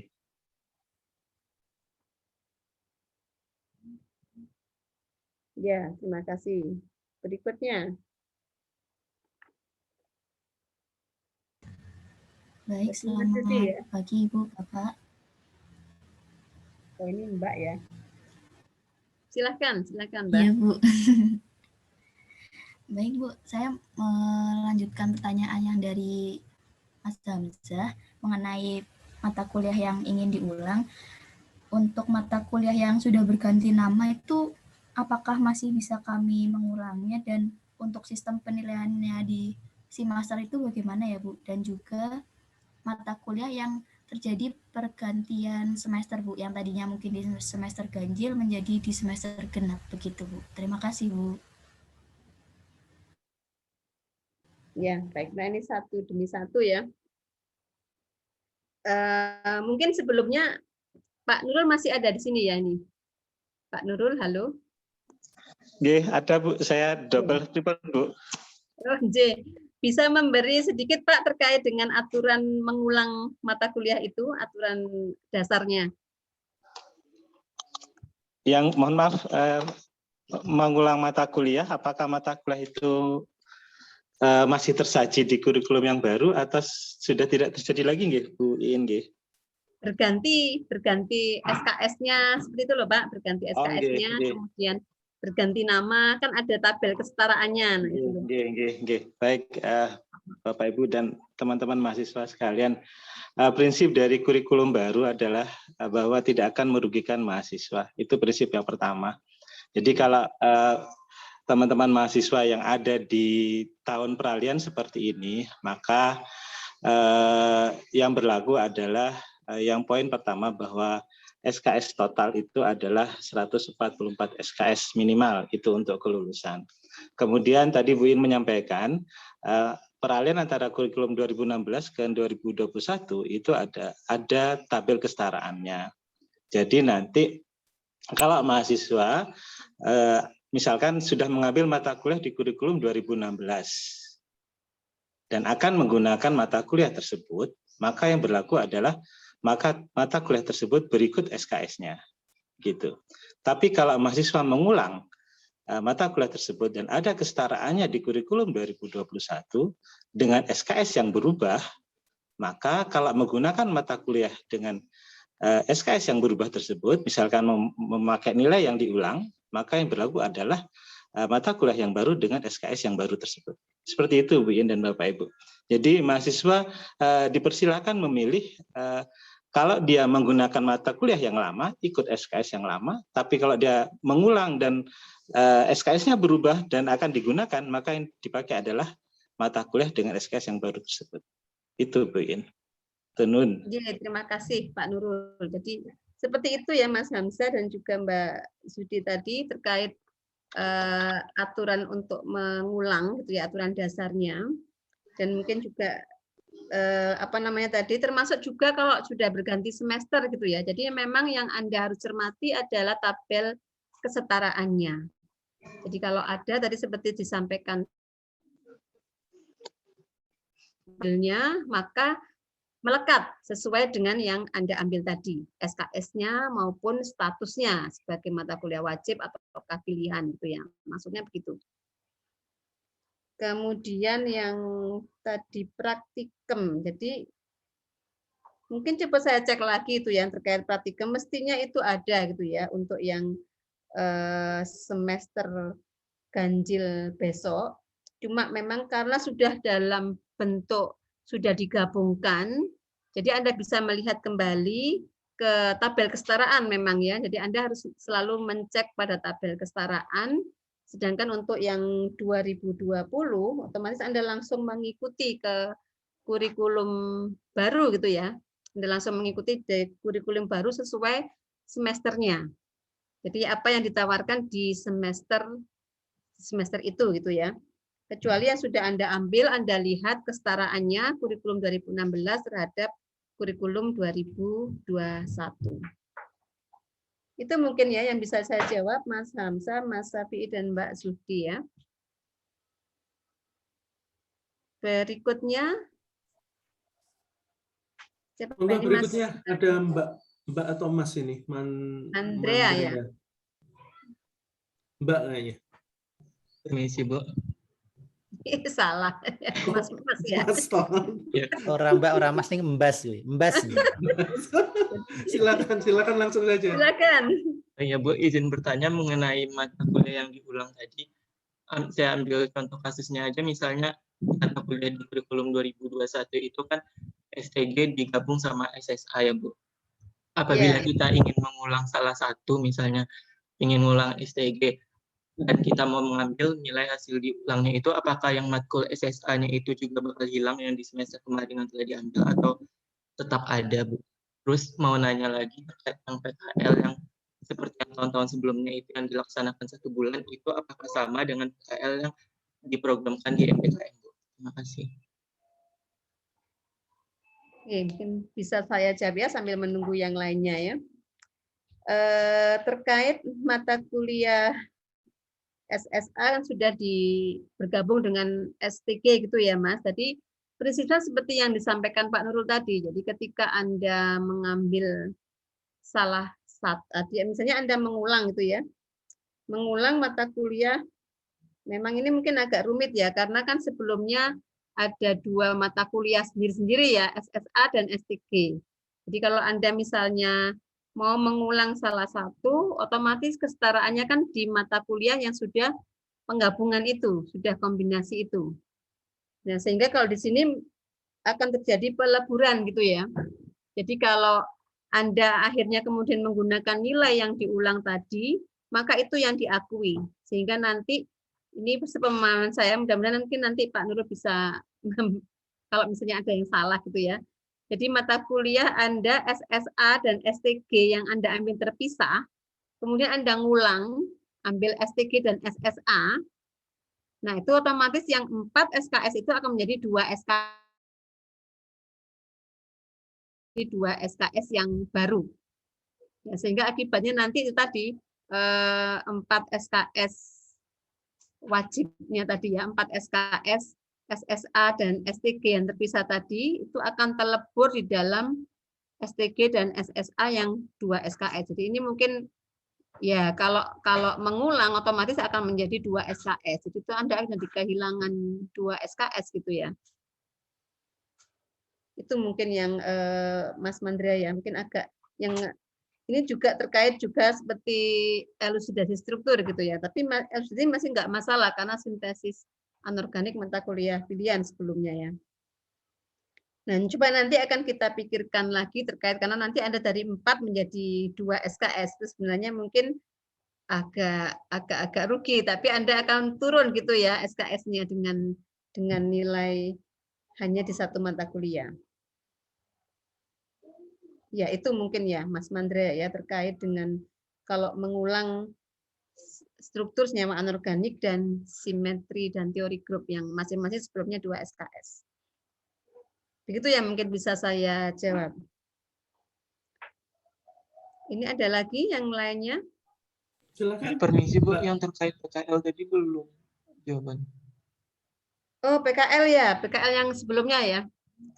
Tidak sama ya Mas Mandrea. Jadi dengan adanya MBKM ini, maka mata kuliah PKL itu sudah ditiadakan dan jadi hanya untuk mahasiswa yang berminat PKL saja, yang di MBKM praktik kerja, itu yang bisa mengambil paket MBKM, baik itu ditawarkan 10 SKS dan 20 SKS gitu ya. Itu yang satu 3 bulan, yang satu 6 bulan gitu ya. Ada aturannya nanti akan didetailkan lagi. Jadi nanti kapan-kapan kita akan bicara lagi terkait dengan sosialisasi masing-masing kegiatan MBKM ini. Jadi nanti akan langsung bertanya jawab dengan PIC dari atau penanggung jawab dari masing-masing kegiatan MBKM di prodi kimia. Jadi berbeda gitu ya. Jadi sudah tidak ada lagi PKL yang seperti kemarin mata kuliah pilihan 2 SKS gitu ya. Jadi sekarang yang ada adalah PKL 3 bulan 10 SKS atau PKL 6 bulan yang itu 20 SKS. Dan otomatis nanti jadi prodi itu untuk MBKM seperti PKL ini akan membuat semacam perjanjian kerjasama gitu ya. Dan nanti dari prodi akan menawarkan kepada mahasiswa ada ya misalnya seperti ini, seperti ada lowongan untuk praktik kerja di perusahaan A, B, C gitu ya. Nanti Anda akan mendaftar. Jadi diharapkan memang nanti mudah-mudahan sebelum akhir bulan ini kita sudah akan bisa sosialisasi. Jadi PKS itu sudah akan terwujud. Jadi kita sebelum KRS Anda itu sudah tahu mau mengambil MBKM apa gitu ya di semester ganjil besok gitu ya. Itu ya Mas Mandria terkait PKL. Masih ada lagi berikutnya, Pak Sofyan? Berikutnya, tadi kayaknya urutannya Mbak Afilia dulu. Mbak Afilia, kemudian Mas Muhammad, Mas Afif, Zuhdi. Tadi ini raise hand lagi ini kayaknya. Oke, silakan Mbak Afilia. Baik, terima kasih Pak dan Bu atas waktu yang diberikan. Nah, jadi saya ingin bertanya terkait untuk yang tadi kan sudah dijelaskan tentang penyetaraan baik SKS dan mata kuliahnya. Nah, yang saya ingin tanyakan itu apabila terdapat perbedaan antara mata kuliah yang dileburkan tadi di kurikulum 2016 dan 2021 dan pergantian jumlah SKS-nya. Nah, yang saya ingin tanyakan kan tadi yang dijelaskan Pak Nurul tadi kan untuk syarat kelulusan minimal 140 SKS tadi. Nah, yang 144 ya, Mbak. Ya, 144 itu. Nah, yang ingin saya tanyakan, apabila saya mengulang mata kuliah yang sifatnya wajib, tetapi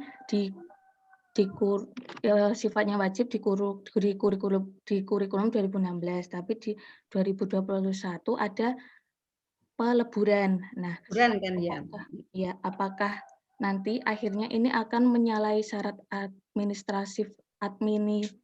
administrasi kelulusan atau tidak apabila kan di kurikulum 2016 mata kuliah tersebut wajib, tetapi karena saya mengulang, saya menjadi mata kuliahnya itu berkurang gitu ya. Atau terdapat mata kuliah yang dileburkan itu tentang syarat administratif kelulusannya. Terima kasih. Ya, baik Mbak Afi. Coba berikutnya dulu. Silakan Mas Muhammad. Baik, terima kasih Pak dan Bu untuk waktunya. Saya izin bertanya terkait mata kuliah praktikum.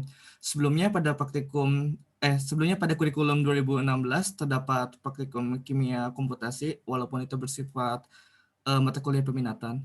Nah, yang saya tanyakan apakah di kurikulum 2021 ini praktikum kimia komputasi benar-benar ditiadakan atau mungkin diganti dalam bentuk yang berbeda seperti itu. Terima kasih. Baik. Tadi yang berikutnya tadi siapa? Pak Sofyan? Mbak Sudi lagi ya? Mas Afif? Oh, Mas Afif. Izin bertanya Bu, terkait MBKM. Misalnya kemarin saya PKL di suatu instansi itu, apakah itu sudah termasuk ke mitra MBKM-nya ya Bu? Dan juga saat saya mengambil MBKM, apakah saya masih bisa mengulang mata kuliah? Terima kasih. Ya, Oke, baik sekalian saya. aja Mas Zuhdi. Oh ya. Mbak ya ini tadi. Oh, maaf. Nama anak sekarang susah ya dibedain. Baik. Oh, Mbak, iya, Baik Mbak. Bu, Pak. Terima kasih atas waktunya.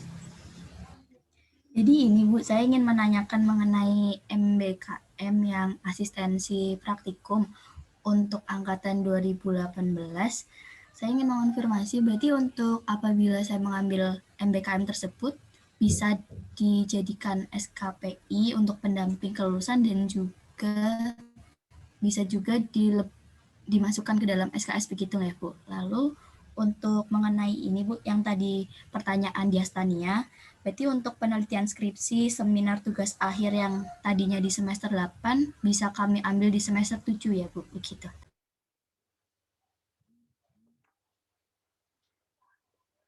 Ya, baik ya. Mungkin yang ini saya mau minta tolong ke Pak Harno nih. Pak Harno masih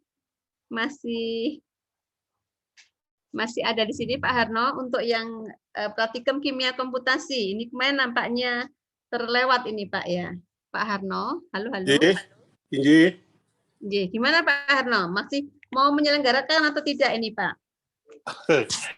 Jadi gini, karena keputusan awalnya kan praktikum yang ada termasuk yang kimia komputasi itu akan masuk di mata praktikum, salah satu mata praktikum di tersebar ya di kimia dasar dan lain-lain, sehingga otomatis memang terus tidak berdiri sendiri. Saya kira secara umum semacam itu, detailnya nanti kita lihat di sisi materi di masing-masing praktikum itu, tetapi secara umum memang terus tidak diselenggarakan sebagai mata kuliah tersendiri. Ngaten Bu, kira-kira. Terima kasih Pak Harno. Jadi Anda bisa mendengar sendiri dari yang Pak Harno yang terkait dengan kimia komputasi gitu ya. Jadi ini juga salah satu efisiensi praktikum di prodi kimia saat ini.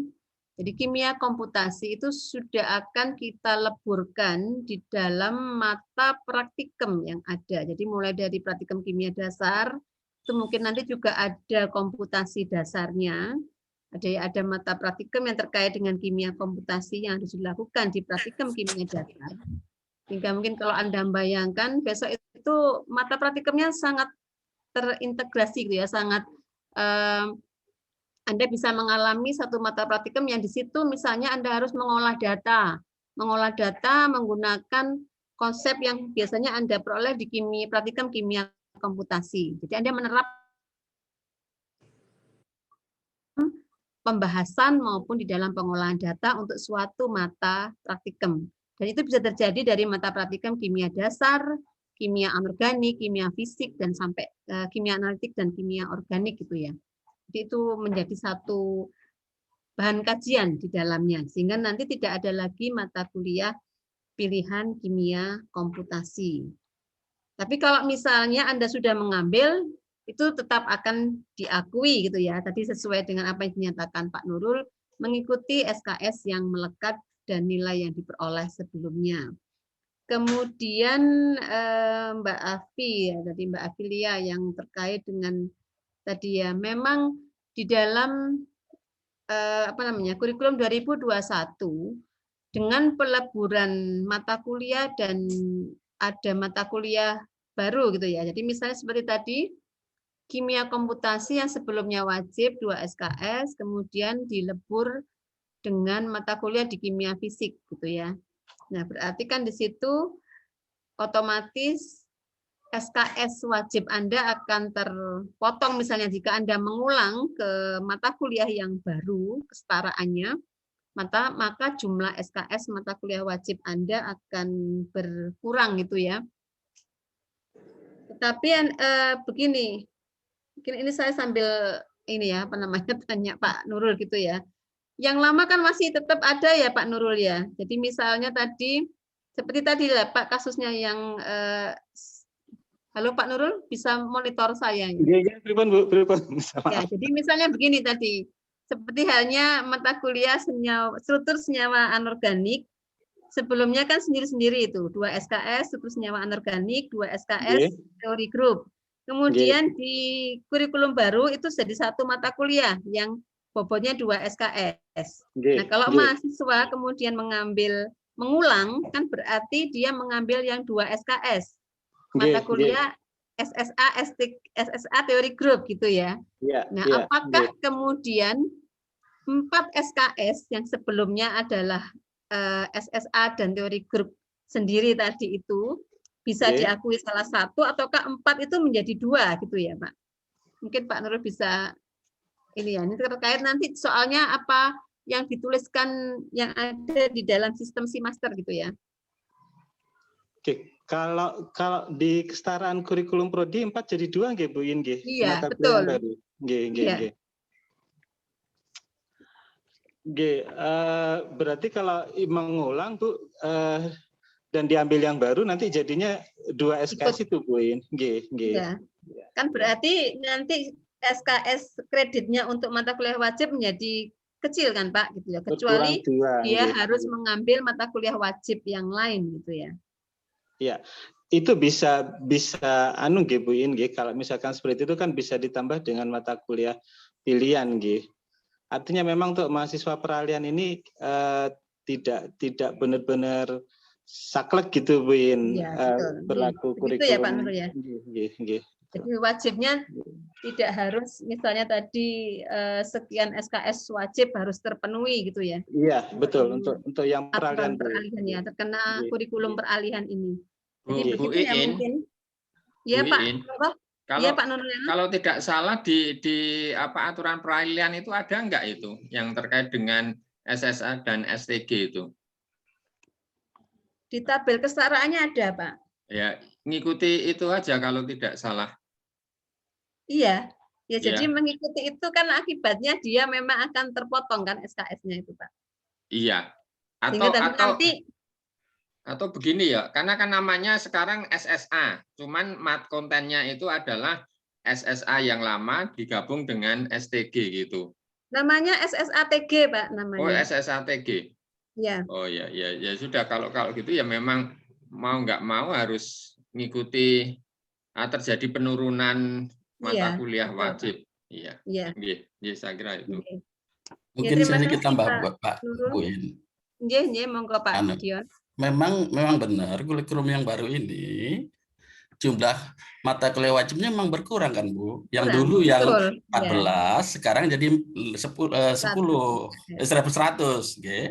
Jadi kalau mereka berkurang tetap saja sebenarnya nggak pengaruh terhadap kelulusan mereka. Hanya saja mereka memang harus penuhi 144 SKS total. Sehingga kalau misalnya SKS berkurang, mereka bisa nambah di mata kuliah pilihan nantinya. Terima kasih Pak Dion. Ini sudah jelas ya, mungkin tadi Mbak Diastania, kemudian Mbak Afi ya, juga tadi siapa lagi? Mandrea ya. Jadi artinya yang menjadi patokan itu adalah 144 SKS untuk kelulusan ya. Itu saja. Jadi kalau misalnya Anda mengulang kemudian konversinya nanti kesetaraannya itu dari 4 menjadi 2 SKS, maka Anda tetap harus memenuhi kekurangan SKS tadi, tapi tidak dengan mata kuliah wajib, tapi dapat dengan menggunakan mata kuliah pilihan. Jadi mata kuliah pilihan atau MBKM tadi ya, itu mungkin yang bisa menjadi solusinya untuk yang terkena kurikulum bagian peralihan ini ya, peralihan dari kurikulum 2016 ke 2021. Ya, itu mungkin ya yang terkait dengan mengulang tadi ya. Nampaknya memang agak membuat galau gitu ya, kok SKS wajibnya berkurang gitu ya.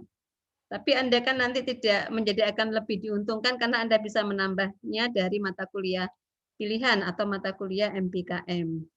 Kemudian tadi praktikum komputasi sudah, PKL, ya status PKL sebelumnya, jadi itu juga sama ya Mas ya, tetap mengikuti status PKL sebelumnya sebagai mata kuliah pilihan. Jadi kalau Anda ada kewajiban PKL, maka ini memang prodi berharap menuntaskan sebelum semester besok itu berjalan gitu ya.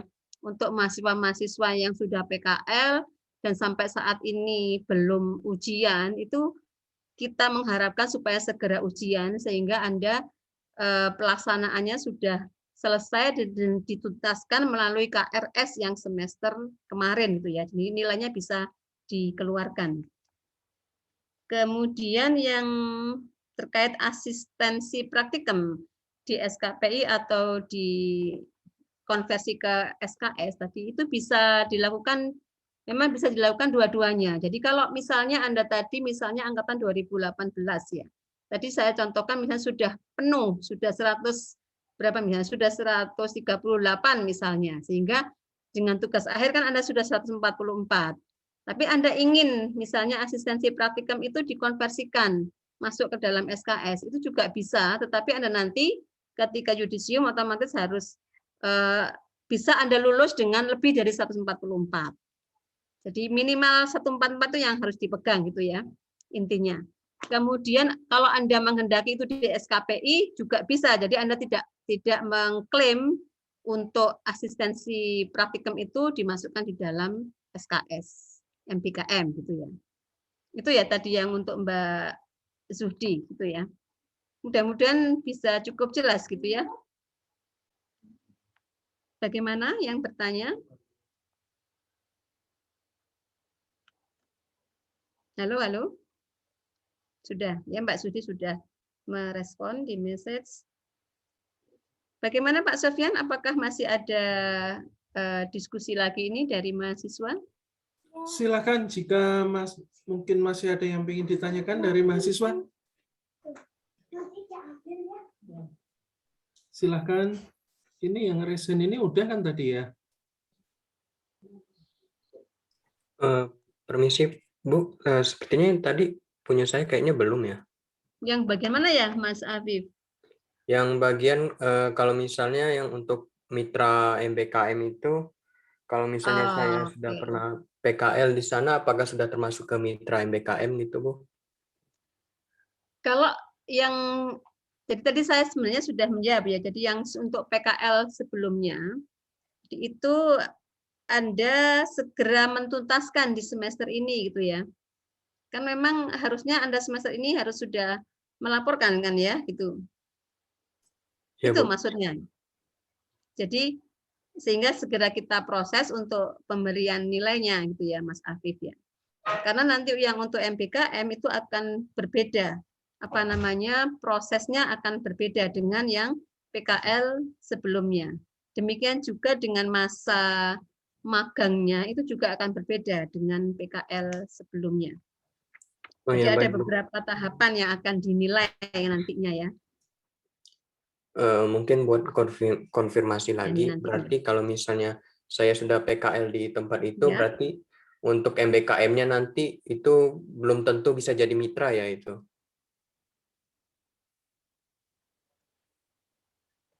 Belum tentu bisa jadi mitra, maksudnya gimana? Kalau sudah ada PKS-nya bisa, Mas Afif. Kalau sudah ada perjanjian kerjasamanya. ini tim sedang dalam tahap rumusan PKS ini dalam 2 minggu ini. Dalam minggu ini dan minggu depan itu ya.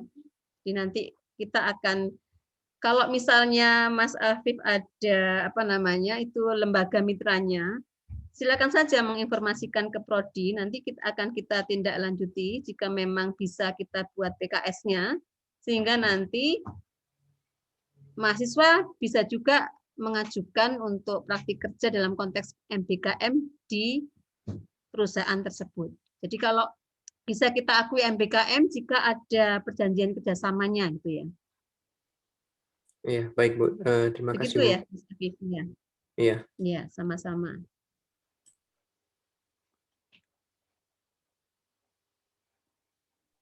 Silakan. Silakan. Jika dari mahasiswa masih ada yang ingin dikonfirmasikan atau ditanyakan.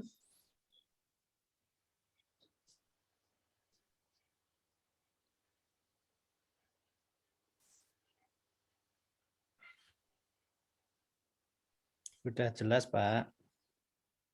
Oh, sudah jelas Sudah. semua ini kayaknya. Ampun ini, ya, Bu. ya. Ya, jadi sebenarnya kegiatan MBKM dari pemerintah itu sangat banyak ya, adik-adik mahasiswa. Silakan dimanfaatkan karena kegiatan MBKM yang dari pemerintah itu fully funded gitu ya. Artinya Anda akan diberi dana dari pemerintah gitu ya. Dan untuk pelaksanaan semester ini, meskipun itu adalah misalnya pertukaran pelajar harus keluar pulau, itu semuanya akan pelaksanaannya daring gitu ya, karena kondisi yang pandemi yang agak meningkat saat ini. Jadi itu adalah satu kesempatan yang cukup baik untuk dimanfaatkan dalam konteks memperkaya wawasan tadi. Ya, meskipun nanti akan ada adjustment gitu ya terhadap pembiayaan jika memang pelaksanaannya daring. Itu yang informasi terakhir ya dari PIKA gitu ya. Jadi yang mengkoordinasi kegiatan MBKM di UGM itu dari Pusat Inovasi Kajian Akademik UGM ya, atau yang disingkat PIKA itu.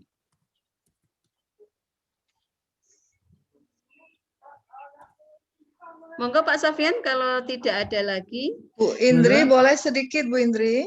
Oh, monggo, Oke, Bu monggo. Endang mau menambahkan. Sedikit saja mungkin mengingatkan atau memberi sedikit gambaran kepada mahasiswa, barangkali mungkin belum sepenuhnya terbayang dengan nyata begitu ya. Tetapi tidak usah khawatir, penjelasan tadi sangat jelas. Nanti pada teknik atau pengambilannya yang mana itu sebaiknya mahasiswa konsultasi dengan dosen pembimbing akademik yang nanti bisa mengarahkan ya. Selama ini sepertinya itu KRS hanya ngirim file, ngirim ini terus sudah. Nah, ini gunakan kesempatan ini untuk konsultasi.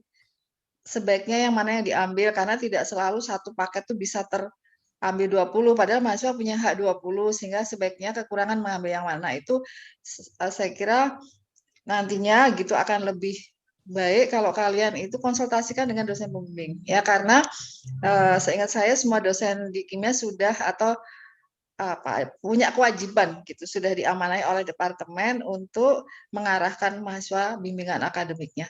Mungkin itu saja Bu Indri, supaya mahasiswa nggak gampang gitu ya, membayangkan dulu SKS dengan ngambil yang mana. Nah itu mungkin dengan cara konsultasi barangkali akan mendapat pencerahan yang menjadi efektif gitu nanti pilihannya. Itu saja, matur nuwun Bu Indri.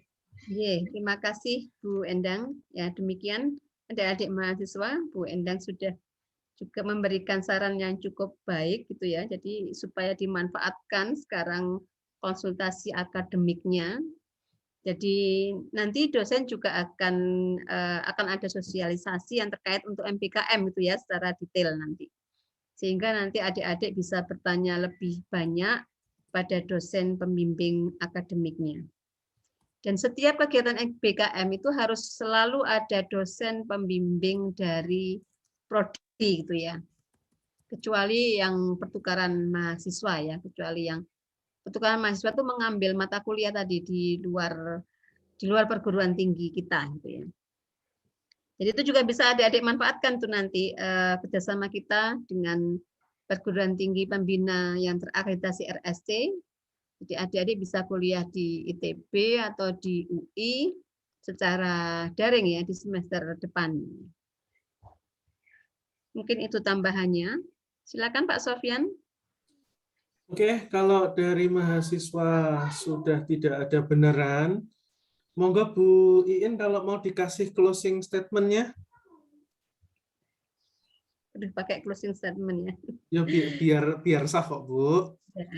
Monggo Bu Iin. Terima kasih. Ini dari Bapak Ibu kira-kira tidak ada yang mau memberikan apa saran kalau nggak atau mau closing, opening aja. Buka lagi. Sudah jelas Bu In, sampun, sudah jelas. Bagus. Terima kasih Bapak Ibu. Yang lainnya sudah mendukung Prodi di dalam sosialisasi Pak Jumina pada udah jelas, nanti ada post test loh Pak Jumina. Boleh nyontek, boleh nyontek. Oh, enggak boleh Bu. Ya pasti. Ngintip online kan gampang nyontek. Oke, baiklah Bapak Ibu dan juga adik-adik mahasiswa. Mungkin sebagai, kalau Pak Sofyan tadi bilang closing statement, saya memang tidak menyiapkan secara khusus, tetapi memang masa pandemi ini merupakan memang masa yang sulit kita tebak apa yang akan terjadi berikutnya. Jadi kalau boleh saya bilang gitu ya, lakukanlah apa yang bisa dilakukan pada saat ini ya dengan bismillah, dengan tekad yang teguh dan sungguh-sungguh, insya Allah kita akan mendapatkan seperti apa yang kita usahakan gitu ya. Anda akan mendapatkan buah dari apa yang diusahakan. Jadi mudah-mudahan kita juga berdoa supaya keadaan seperti ini segera berlalu, meskipun banyak prediksi memperkirakan masih 2-3 tahun mendatang. Wah, ini saya kasihan betul ini dengan mahasiswa yang angkatan baru, kuliah di UGM kok tidak pernah merasakan berada di Jogja gitu ya. Tapi ya kita sama-sama berdoa semoga pandemi ini segera berlalu dan kita juga bisa segera melakukan pembelajaran sebagaimana biasanya. Jadi memang ada kekhawatiran memang termasuk dari kalangan pengguna gitu ya, nanti ketika adik-adik melamar kerja itu bahwa akan ada satu generasi yang di situ ada loss gitu ya terhadap beberapa materi pembelajaran dan juga mungkin capaian pembelajaran, tapi kita sama-sama mengupayakan itu ya bahwa tidak ada lost generation itu gitu ya. Jadi semua generasi itu mempunyai keotentikannya sendiri-sendiri, mempunyai keunikannya sendiri-sendiri, dan setiap generasi adalah generasi yang baik di masanya. Demikian dari saya cukupkan sekian dulu. Wassalamualaikum warahmatullahi wabarakatuh. Selamat pagi. Waalaikumsalam warahmatullahi wabarakatuh. Terima kasih Bu Iin atas paparan dan juga kepada para mahasiswa yang sudah berpartisipasi. Dengan demikian, mestinya rangkaian acara sudah mendekati akhir. Untuk yang terakhir penutupan, mungkin Pak Roto yang menutup selaku Ketua Departemen. Monggo Pak Roto. Pak Roto ada acara Pak Sofyan? Oke Pak. Pak Sekjen juga boleh Pak Win. Di Sumatera Utara Pak Roto. Sumatera Utara. Iya. Ya, Pak Win mawon. Habis dari sini langsung Sumatera Utara gitu ya. Ye, baik. Pak Win mohon anunya kameranya on kalau ini. Oke. Sudah on belum? Sudah Pak Win, monggo. Baik Bapak Ibu, selamat pagi. Assalamualaikum warahmatullahi wabarakatuh. Waalaikumsalam. Bapak Ibu dan saudara sekalian, jadi terima kasih sekali Bu Indriana Kartini yang sudah memaparkan perubahan kurikulum kita 2021, dan saya percaya bahwa yang namanya perubahan kurikulum akan selalu menimbulkan hal-hal seperti ini ya. Tapi alhamdulillah kita sudah melakukan sosialisasi dan insya Allah itu nanti ya jalankan saja. Kalau nanti ada kurang-kurangnya, ada yang kurang jelasnya, saya kira kita bisa bersama-sama. Dan memang betul kondisi sekarang luar biasa sekali. Ini saya kira baru kali ini ya, termasuk bapak-bapak kita kalau kita tanya apakah pernah mengalami kondisi seperti ini, ternyata sama juga. Jadi semua mengalami ini hal yang luar biasa sekali kondisi pandemi ini. Tapi ada satu informasi bahwa kemarin ada jatah vaksinasi ya. Tetapi untuk sementara kepada mahasiswa dikhususkan kepada angkatan 2020, 2021 dan yang tugas akhir. Jadi yang lain mungkin sabar dulu ya, ini vaksinasi kita bertahap dulu, insya Allah segera ya. Saya kira mungkin vaksinasi pengaruhnya cukup besar, jadi artinya kalau sudah vaksinasi insya Allah kita bisa beraktivitas lebih bebas ya, dalam tanda kutip ya, lebih bebas, bukan berarti bebas sekali, tapi saya kira bukan lebih bebas. Saya kira itu saja. Jadi selamat beraktivitas kembali, masuk kampus daring dulu sementara, kuliah ke depan full daring, kecuali yang nanti praktikum masih dimungkinkan untuk blended, masih dimungkinkan dalam arti belum tentu juga bisa daring juga, nanti tunggu kondisinya. Tapi yang jelas kalau kuliah untuk semester depan masih daring. Seperti itu yang bisa saya sampaikan. Sekali lagi terima kasih kepada Prodi, tim kurikulum, tim MPKM yang sangat luar biasa sudah merencanakan kurikulum dengan baik, merencanakan dengan sangat indah sekali. Terima kasih, kurang lebihnya dari kami atas nama departemen mengucapkan selamat bekerja, selamat melanjutkan kuliah kita. Semoga Allah meridhoi kita semua. Dari saya kurang lebihnya mohon maaf. Billahi taufiq wal hidayah. Assalamualaikum warahmatullahi wabarakatuh. Dengan demikian acara saya tutup. Terima kasih.